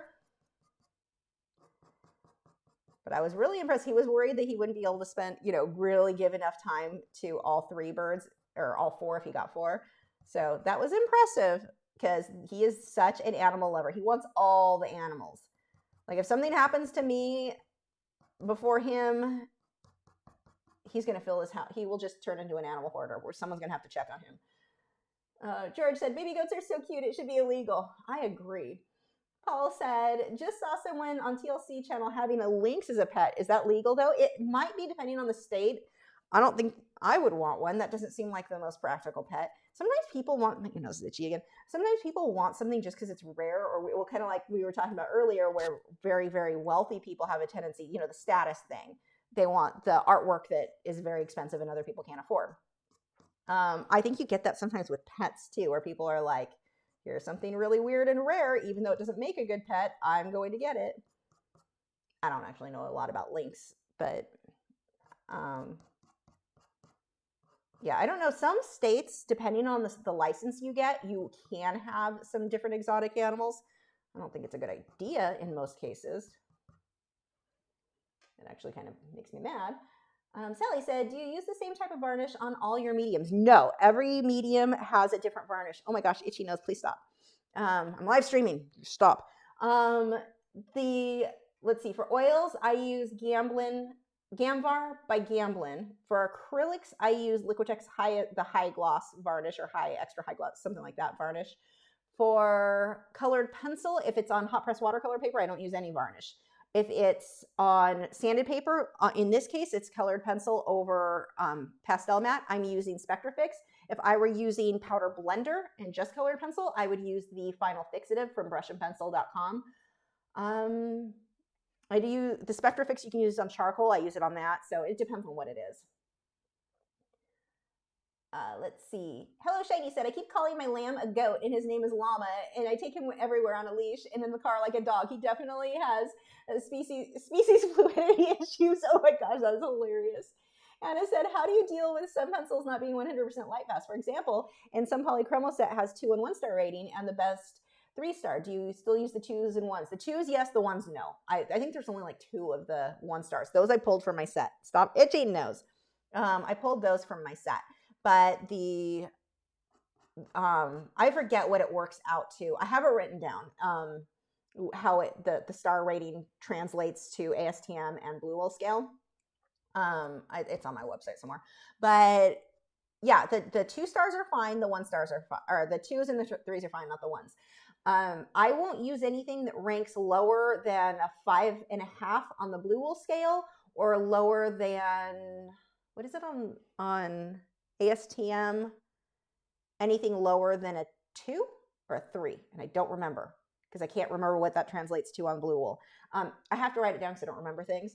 But yeah, it depends on how not light fast. So if it's going to fade in 20 years, that is not light fast enough for me. If it's going to fade in 50 years, we'll talk. That's fine. I can do that. And even in that case, if you put it behind a UV glass, that's going to minimize it. Don't have it in direct sunlight. That's going, stuff like that can make it even longer. Well, the light fast rating counts not being in direct sunlight, so that would just speed it along if it was in direct sunlight. But the UV glass would be a help.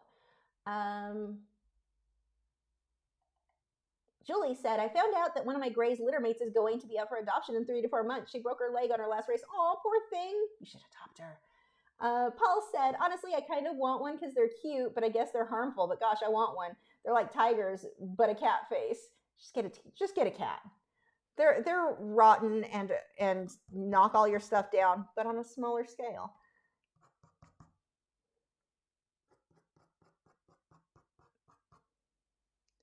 So I'm going to go ahead and actually, I can probably use this, start pulling out some of his whiskers. I'll use his fur first. This is the fur that overlaps. I'm just going to keep using the Pablo because I don't really want that to blend anyway. And then if I want something softer, I can go on top of it with polychromos and that'll soften it a bit. Yeah, luckily they do, you know, with the broken legs, it happens, but they heal and they typically will do fine. Most of the people involved with the greyhound racing, they get good health care. They take care of them. It is, while yeah, there are some crappy ones, most of them, at least here in the US, they are taken care of. Between the adoption groups and the actual kennels who own the dog, she'll be good. You should get her. I mean, she's family, right?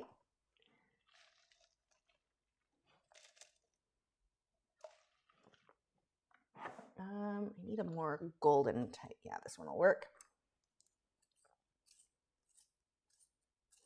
While I'm thinking about it, if you haven't already, check out Nick and Joseph. They both have channels here on YouTube. Links are in the video description. They are moderators. They keep out a lot of stuff we would not want to deal with in the chat. So tell them thank you. Definitely subscribe to their channels.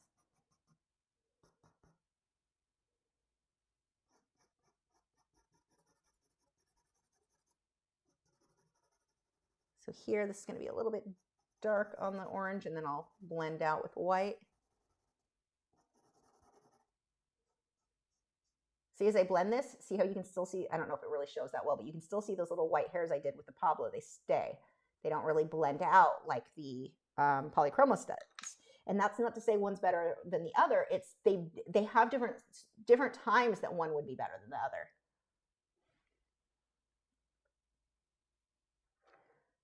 Okay, let's get some more. Oh, we had blue. What blue did I use?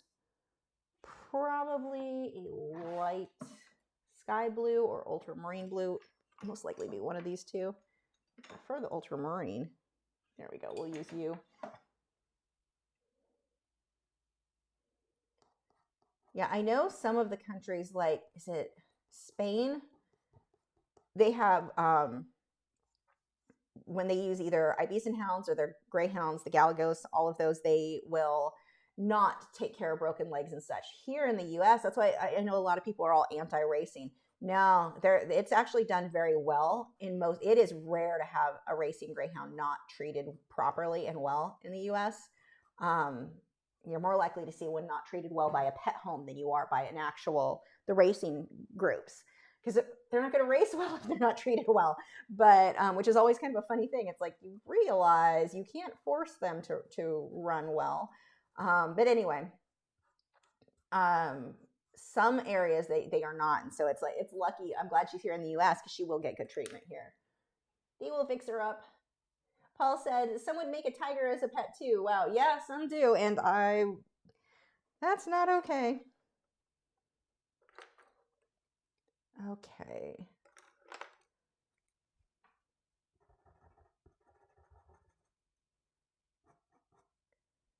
Need to darken up right above this eye some more.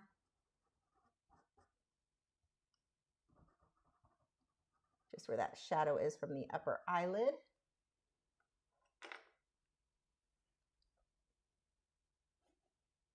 Yeah, that's one of the reasons too, like I was talking about earlier, I want to do kind of that educational type thing just for the pets I have, because I post photos of them. But of course, the photos I post, it's always the good, the things, you know, the funny, the greyhounds laying on their back, like, oh, he's actually on his side. He looks like a normal dog right now. Someone may not realize it's not a perfect fit for them. Same thing with the birds. So I really want to show, like, these are the pros and cons, and then, you know, decide if that's a fit for you. I mean, right now, so Indian ringnecks, I was talking to the guy who he breeds birds, and he was saying how most of the breeders, he didn't breed them himself. He knew breeders who did, and he's been talking to them. Most of the breeders who breed ringnecks got out of it because they're known to be very bitey. A lot of people don't want to deal with that in a pet. Especially a new bird owner wouldn't know how to deal with that well. And that's just something that not everybody wants. Yes, they're very beautiful, but you have to know how to deal with that. And so a lot of the breeders got out of it. Well, then because of YouTube, these cute videos of the like one going, feed the babies, gotta feed the babies. It's so cute. And people see that and they're like, I want one like that. Which, I'm not gonna lie, kind of got us too. But we also knew enough about them to know what we were getting into. And so now they're super popular and they're very hard to find. The thing that bugs me with that is people are getting them not knowing it may not be the right, it's not the same as having a cockatiel, very different personality types. So, there's a fungus gnat that just flew by. So that's why I'm thinking if I can do a video that kind of talks a little bit more about the pros and cons of each and help people to avoid getting a pet that is not a good fit for them, that'd be nice. That's the plan. We'll see if I actually get to it. I think I will because I'm including charcoal and I'm like obsessed with using charcoal right now. So probably I'll get it done. Laura said, when badly treated dog tars the whole sport at times. Unfortunately, it happens with the husky world too. Yeah, you get horses too. Well, actually, horse racing is a little bit harder because they race them before the bones are ready to really be ran that hard. But anyway, that's, I guess, a bit different. But yeah, you get like the ones that really are bad, and it makes everyone. Well, then you get PETA involved, who hates anyone owning any animal, and they like to spread lies, and HSUS, which, by the way, if you want to donate to a shelter, HSUS and PETA do not help animals. They are an animal rights lobbyists. That's all they do. They are not like people. They do the whole "In the Eyes of the Angel" song. I can't sing. Not going to try beyond that. The Sarah McLachlan, the sad puppies, and donate money now to save this puppy. If HSUS gets their hands on it, PETA too, they get their hands on the dog more often than not, they end up dead. They do not take care of those animals. They do not give. The amount of money that goes to actual shelters from them is almost non-existent. It's disgusting. If you want to donate to a shelter, donate to your local shelter. They need it. They absolutely need it. Or a local rescue. If there's a breed-specific rescue you're interested in, donate to them. Do not give money to PETA or HSUS, but they get involved and they try to make anyone who owns an animal look bad.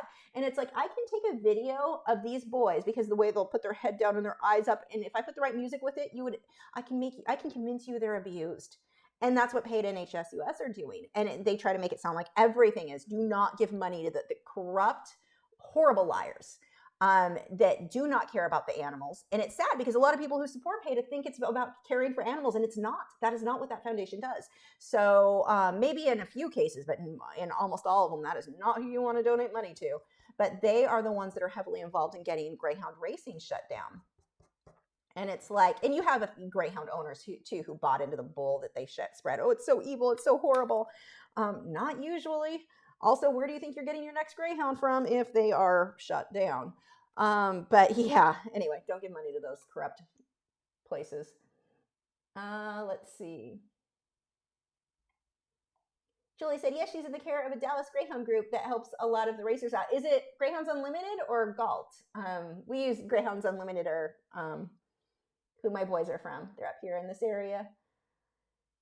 Angel said, follow up with Taylor Nicole Dean with hoarding pets. She also has celiac disease with a druggy boyfriend, and it was just a mess. I want her to get all out of that situation. Yeah, that sounded like a horrible, horrible mess. TK said, after your tutorials, I sometimes get addicted with the motive. Now I have a Succulenten because of the watercolor tutorial. What is that? I don't know what that is. Because of the watercolor tutorial, I think I'm going to draw my cats after this one. Nice.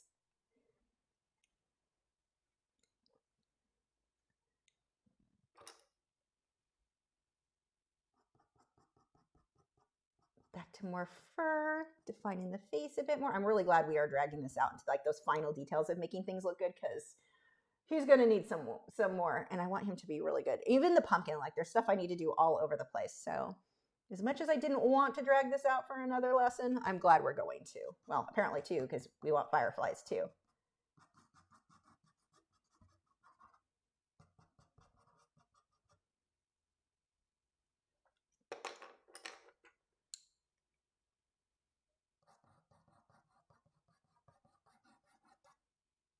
Let's start pulling some of this blue in his fur too.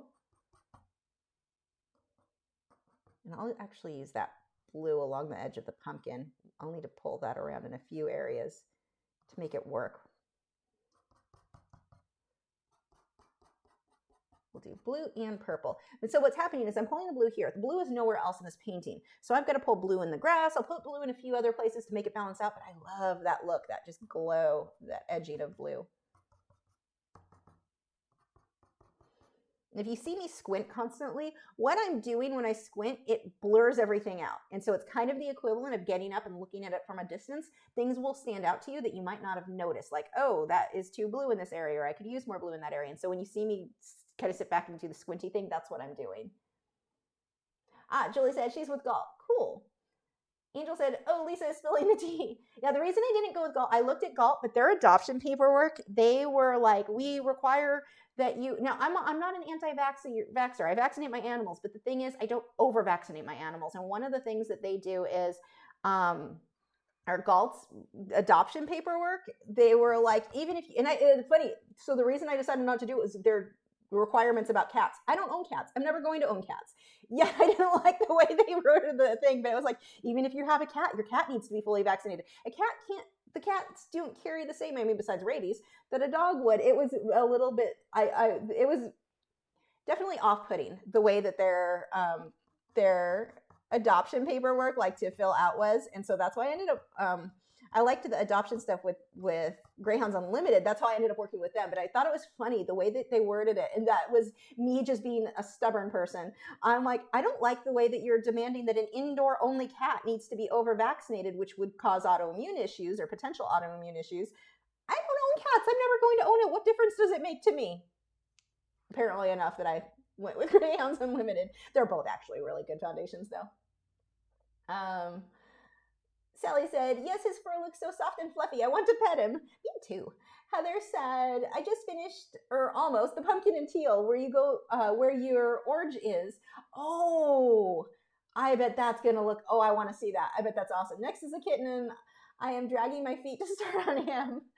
Paul, he's time consuming. Not as time consuming as this is. I'm definitely I'm talking a lot, so I'm making it last longer than it really should have to.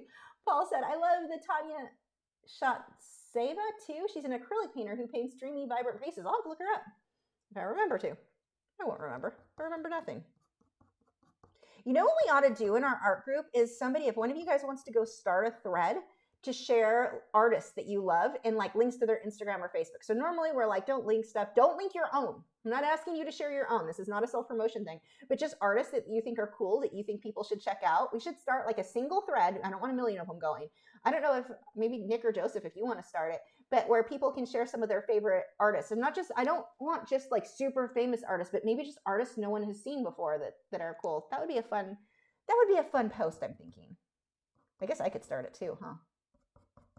I say that, but what'll happen when the live stream is over, I'll go let the dogs out. I'll go check on the birds. Everything looks shiny around me, and I stop painting. Like I lose complete track. I'm like, oh, shiny. Oh, shiny. Got to go do this. Got to water this plant. And I just end up not doing it. But it would be a really fun thread.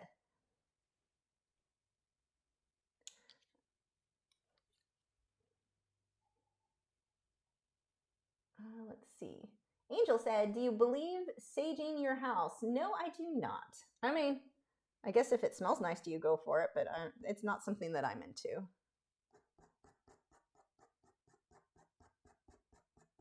I mean, I'm not judging you if that's something you're into. It's just not my thing. I think the sage bundles look really neat, though. I just think they're pretty.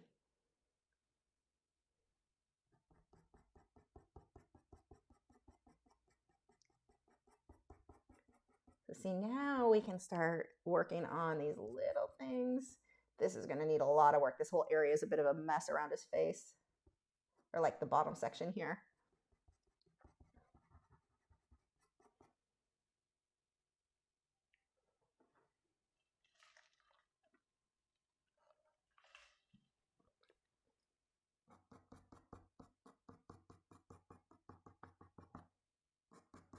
Although with the sage in your house thing, I will say one of the reasons I wanted a new build house is because I'm afraid of buying a haunted house. So, there's that too.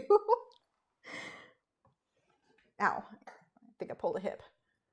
I'm old. Talking about my begonias, drawing a cat, pulling a hip. Need my old lady nap. My idea of a crazy Friday night is having an extra cup of coffee.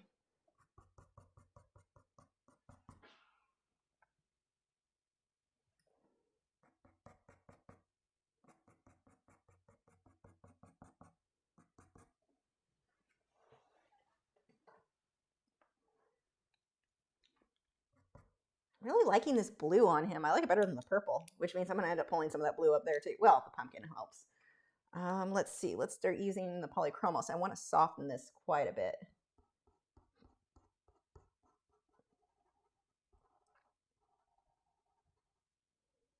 Yeah, my friends showed me. I always talk about, like, I won't ever have a cat. My friend, though, showing me her kitten.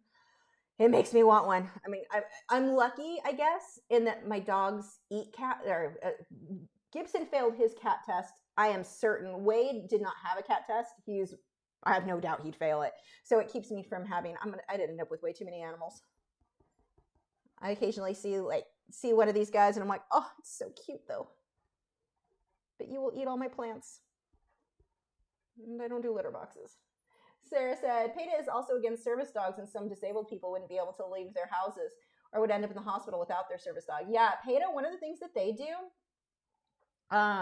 they'll go to dog shows. So some of you know I used to show my Italian Greyhound, so I'm very involved and I'm very for dog shows. Dog shows are fun. I didn't do it. I didn't breed my dogs. I did it because what? You're not going out yet. I did it because it was just a fun thing. I got to hang out with other dog people who had the same breed as me. Jessie's breeder, I was really good friends with, love her. She, it was just a fun social thing that you got to do with your dogs. Obedience would also be fun. But anyway, that was kind of why I was involved with it. But PETA would go, and you had to be very careful. You couldn't, like, if you have, these breeders do really cool setups with all of the crates, and the dogs have their beds and the water and all that. You always had to have somebody stand with your set of dogs. Like if you were going to be in the ring, you couldn't leave your other dog in a crate nearby. PETA will walk by and open the door and to set the dog free. They think they should all be free. Then that dog runs into the street and gets hit by a car. PETA are horrible humans. No, not all of them. I'm sure there are a few of you who don't understand that, and I'm sorry you don't understand. Please research. I'm going to get so many thumbs downs and so many nasty comments from people who are either delusional or who haven't researched. I mean, those are really your only options, I think, if you truly support PETA.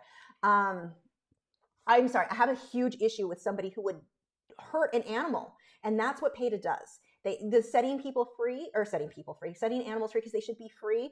They don't want us to have pets. They don't want us. Their own mission statement, and I don't know if it's still up there, but their main guy, what was his name? He's not in charge anymore. But their own mission statement was that nobody has pets. That's farm animals. That's dogs. That's cats. That's birds. That's no pets. You get no pets. No, I don't want a life like that. And so anyway, I have a very huge issue with that, and that's why I'm kind of like, I don't really care if I anger people and where all my thumbs downs are going to be for on this video. Well, it'll be for that, and the people who are like, you talk too much, those will be all my thumbs downs. But do more art, sign up for Patreon. It's no chatting. But anyway, yeah, they're research it. If you think PETA or HSUS is doing good work, you may have a handful of things. Maybe they did 10 good things, but they did 2,000 really bad things. So that 10 good things, when you weigh it, it's like, is it good enough to make up for the 2,000 really bad things they've done to animals? I'm all for, like, I don't want animal testing. I am for taking care, animals being treated well, just well. But what they're doing is not that. And they lie. God, do they lie about everything. They'll get like a little bit of truth bundled up in a crap ton of lies, which is just, ugh. Let's see. Angel said, yeah, Shatsiva, I'm saying that wrong, makes acrylic paintings look like oil like you do. She uses wet into wet blending too. You're reliable. Cool. Yay. Heather said, I tagged you on Instagram for the teal pumpkin. Oh, good. I want to go look. Where were we? Lorna said, we had activists turn up at Crufts one year too. Crazy people. Fellow dog show person here, but in the UK. Hello, fellow dog show person. Paul, dog shows are good though. I mean, they serve a lot of good. You get the political stuff of who's who and the dog may win because of that, but it also, you keep people breeding to a certain standard so that standard, it's good. I'm all for dog shows. Paul said, I sleepwalk sometimes. I go to the fridge at night and eat. Oh no. Nikki said, my husband is definitely a cat person, but we figured out that he's so allergic to cats that his eyes swell shut. Oh, that sucks. So if it helps, I've heard Italian Greyhounds are the cats of the dog world, so you may want to look into them. Sarah said, I read an article from the point of view of a vegan talking about why she hates PETA, for among other things, the way they exploit women. Oh, geez. That part, I haven't heard that aspect. Angel said, I forgot what breed of dog that shows teeth, which is not really aggression, but like a smile. Oh, lots of them do that. I've had, who was it? One of my dogs did as a kid. Was it the collie? I've had several dogs that would smile. Jessie would smile. You scratch her back too. She loved that. And she'd go grin, the smile. She'd smile so big. So yeah, when Jessie was really happy, she really smiled. Let's see. Sneak said, PETA people are just wrong. In my opinion, they divert funds. Misinformed donors would most likely donate elsewhere. Exactly. And maybe that's part of what makes me so mad too. My mom, so when Katrina hit, my mom saw the ads and she wanted to help all the animals that were homeless and they needed food and beds and all of that. And she donated to HSUS, not knowing who they were and what they were about. HSUS, by the way, is the Humane Society of the United States. They're not a humane society. They don't run humane societies. People hear that and they think, oh, the Humane Society, I want to donate money. No, it is not a shelter. That is not what they do. Look up, like you want to find your local shelter, or in that case, it would have been shelters in Louisiana. My mom was so upset when I told her, I'm like, don't give more money, because she was on like a monthly payment plan helping with it. She was given a decent amount of money trying to help these dogs. But again, none of that went to dogs. It all went to lobbyists. Let's see. Angel said, facts don't care about your feelings. I love that quote because, dear God, yes. Angel said, yeah, lots of people have said that. I've heard that from many, many people, and it's just a quote that I do like. But I'm a fan of facts, so there's that. I am not getting into political debates. Not happening. Or political figures, or any of that. And that is a quote said by many, many people. Actually, the first time I heard that quote was from one of my favorite books that I can't remember the name of right now. What was it? Crap, I have it. I have the audio. It is so good. Hold on. I'm pretty much done. No, I'll work a little bit more today, but let me see if I can find.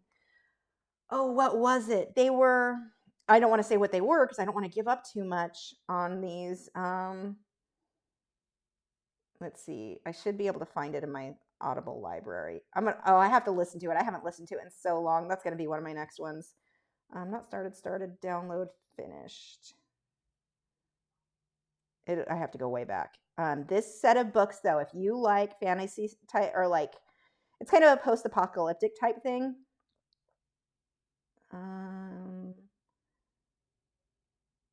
Let me see if I can find it. Okay, I think I went too far back. I may not be able to find it easily. I have way too many Audible books. I'm a huge fan. It's like I don't do TV, so we don't pay for like cable. Well, we pay for cable internet, but like cable, we don't have TV. Audible books is where my money goes. I don't see it. Crap, what is it called? I would recognize the cover. That's what I'm looking for. I'm going to have to find it because I totally forgot about it until I'm going to get off the stream and it's going to hit me, the name. Crap.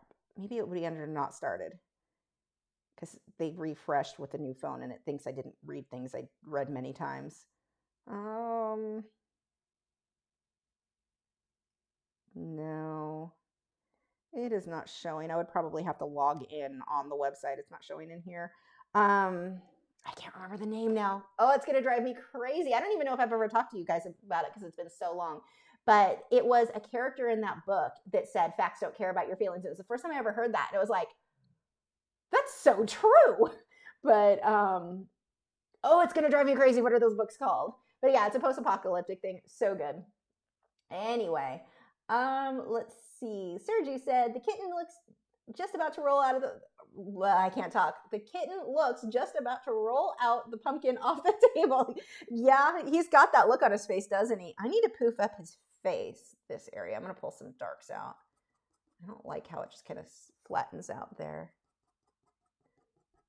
Let's start rounding some of this off a bit. Rotten kittens. Angel said, what's the greatest natural calamity you've experienced aside from this pandemic? Natural? I mean, I used to live in Southern California, so I've experienced where the fires, that would probably be the biggest for me. Fires and earthquakes. There were, when I was in, what grade was I? I was like 13, 12 or 13. We had, I grew up in Claremont, California, and we have a fault line that goes right through there. And so it was only like a 3.5 or 3.7. But when you live on the fault, like it's right in your city, it felt a lot bigger. And I couldn't get the door open. We had macaws and all of the birds, and everything was shaking there. I was trying to get out like the door because my brain, I used to panic. That was like, I actually went into shock on that one. My neighbors, or that's what my neighbors told my parents, because I guess I was really freaked out and really out of it. They had to babysit me until my parents came home. So I must have been 13 or 14 then, because I would have been home alone. So the earthquake was so bad. The macaws were screaming. All the birds were screaming. We had so many animals. They were all freaking out. And it was, like I said, it was only like a 3.5, 3.7. But when you're on the fault, it feels way worse. Oh my God, it scared me so bad. That one messed me up. And so you had the aftershocks that lasted for days. And it was like every time I'd start to calm down, it would hit and I'd freak out again. I was not one of those people. I have friends who are like, oh, earthquakes are fun. I'm like, I don't know what drugs you're doing, but keep them over there. So yeah, that would probably be that. That was the one that scared me the most, even though it really didn't do any damage. Like a few things broke and fell off shelves, but that and the fires. But I was never truly in danger in any of them. So let's see. It is really bugging me that I can't remember the name of those books. It's a simple name. It's not like a crazy long name. Oh, it's driving me crazy. And I really want to listen to them now, and I don't even remember what they're called. I can't even think of who the author is. Let's see.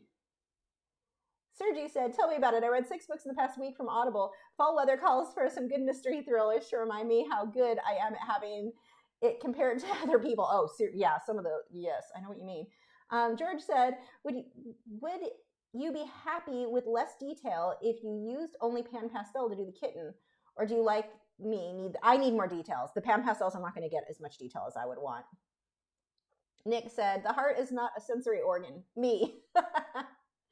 Sally said, jots down. Facts don't care about your feelings. Thank you. You're welcome. Just be warned, though, some people associate that with being a political statement.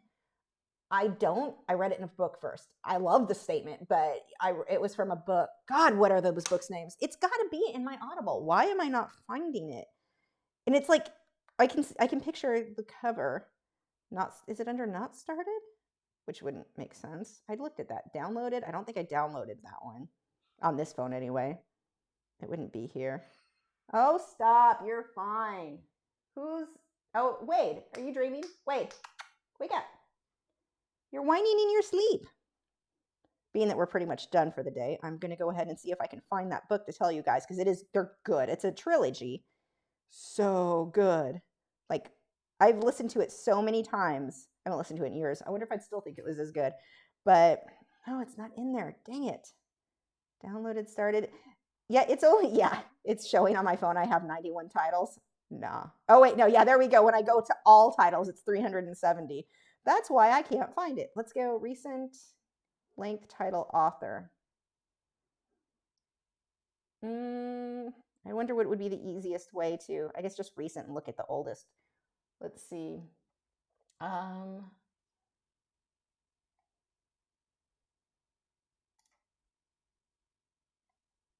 Angel said, yeah, San Andreas fault line. Were you near that fault line? Kind of, but that wasn't the main one. I don't know if it had a name. It was like a small one, but it went right, like there was it was centered. The one that I'm talking, the earthquake I'm talking about was like centered in Claremont. And it was funny because at the time they didn't, no one knew, like Claremont was a really small town. So everyone's like, town east of, or what did they say? It was west of Upland. They kept saying west of Upland. And we were like, just say it was Claremont. But I guess it wasn't big enough. I'm just going to scroll through these while we chat and see if I can find this for you guys, because I recommend it for everybody. And it's one of those books, it's not one that's like, a book's a little too girly, it's a little bit too Twilight. It's not like that at all. Like, it's a good book. Guys, girls, everyone I think would enjoy this. Like, I could see my husband reading it, which I can't say about most of the stuff I read. I was going to say most of the crap I read. I say crap because a couple of these are coming up. I'm like, that was crap. That was a terrible book. I should have returned that. That was before I knew you could return everything, or things that were bad. Oh, wait. Was that it? No. Maybe. Hold on. I don't want to. I'm going to look up on the computer, so we're just going to pull this up really quick. I'm determined. I'm finding this for you. Let's see. Audible. J.A.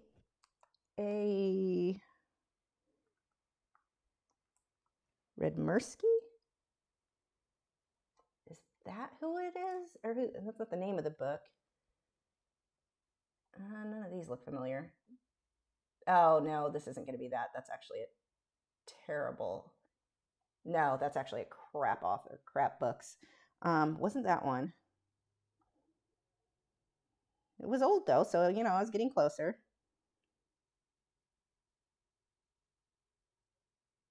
The cover's kind of... Oh, here we go. No, was that it? The Partials by Dan Wells. Yeah, Partials. Dan Wells. So good. That's got to be who I'm thinking of. So I'm pretty sure that's the cover. Oh, and it's downloading now. Oh, so it's convenient for when I'm ready to listen to it, because I'm probably going to start that next. Yeah, The Partials by Dan Wells. Let me double check. I pull this up big, make sure that's the right one. Partials, Dan Wells. I'm kind of excited I found that. I'm kind of excited because I really want to listen to this again. Is that it? It's book one. The category is children's audiobooks. I mean, it's, I guess. Yes, that is it. So anyway, that is the book was trying to think of that I really enjoyed. But that was the first time I heard, in that, I think it was like the third one, that I heard the phrase, facts don't care about your feelings, where I was like, that is so true. That is the best saying ever. Anyway, Left Behind books, I haven't read any. I read the first few years ago when they first came out. I never finished those series. They started getting really like uninterested. I got bored. I really liked them initially. Northridge, that is not the earthquake I was in. I mean, I was there in California with the big Northridge one, but no, the Northridge was pretty far from me. If you look up Claremont, California, that's where I was at the time. That would have been, God, what year would that have been? Late 80s? I would have been in junior high, so I'm thinking it would have been the late 80s or like 90, 91. It was 90, 91, right around there. I don't know. There was an earthquake that was centered in California, or California. They're all centered in California, in Claremont. But I'm not sure which fault line is the name of it. I just know that one was actually centered in there. Paul said, California is known for wildfires and earthquakes. How about Texas? Huge storms and tornadoes, I would say, are probably our thing here. Nick said, Longhorn cattle, yeah, those two. Oil wells. I never see the oil wells. And expat Californians, yes. Oh my God, so many Californians moved here. We're all here. Sally said, thank you for your persistency. Yeah, I hope you guys, anyone who reads that, let me know if you like that book. I'm going to read it again. I haven't listened to it in years. So now I'm like, I wonder if I'll still like it as much now as I did when I listened to it initially. But I know I've listened to it multiple times. So good. I'm kind of excited to start it again because it's been so long since I listened to it that I'll have forgotten most things except for that saying, apparently. Hurricanes. We don't really get hurricanes up here. That's more south. Like Houston gets hurricanes. I'm up in Dallas, so that's not, I mean, we'll get big storms, big thunder and lightning storms, but they're usually not like, it's not what Houston goes through. So we are at 3:03. Thank you guys for sticking around. And while I tried to figure out what that book was called, I'm like super excited to start. Again, I totally forgot about it till that saying got brought up. And now I'm like, I've been looking for another book to read, but I want one that I know I'm going to like because I recently read one that was in my Audible. So Audible, which they're getting rid of, has this thing called Audible Escapes. And I'm like, oh, I'm going to go ahead, because I'm a member of that. I'm going to go ahead and take advantage and listen to some of them that are included in my membership. The problem is, this one author, I know she's terrible. I always like the first part of the book until she gets going into it, and then it gets really bad. And sure enough, this one's the same. But I'm like, I need to cleanse my palate with something I know I'm going to love. So that is what it's going to be. Anyway, thank you guys for joining. We are going to next week do like little details and talk about, oh, I feel a sneeze coming. We're going to talk about the little things that you can do that will make everything look better. As a whole, between the kitten and the pumpkin, he will be done next week. Then the following week, just based on requests, we're going to go ahead and do just fireflies. That doesn't take much time. So maybe, I mean, fireflies are very, very fast. I'm not sure. I'll have to do a sketch or so. I don't know. I'll have to figure that out. Because now that I think about it, that is not going to take a long time to finish the fireflies. Angel said, why Jon Snow won't take the throne? I'm not giving things away. Bad writing. Anyway, so yeah, we are good. Check out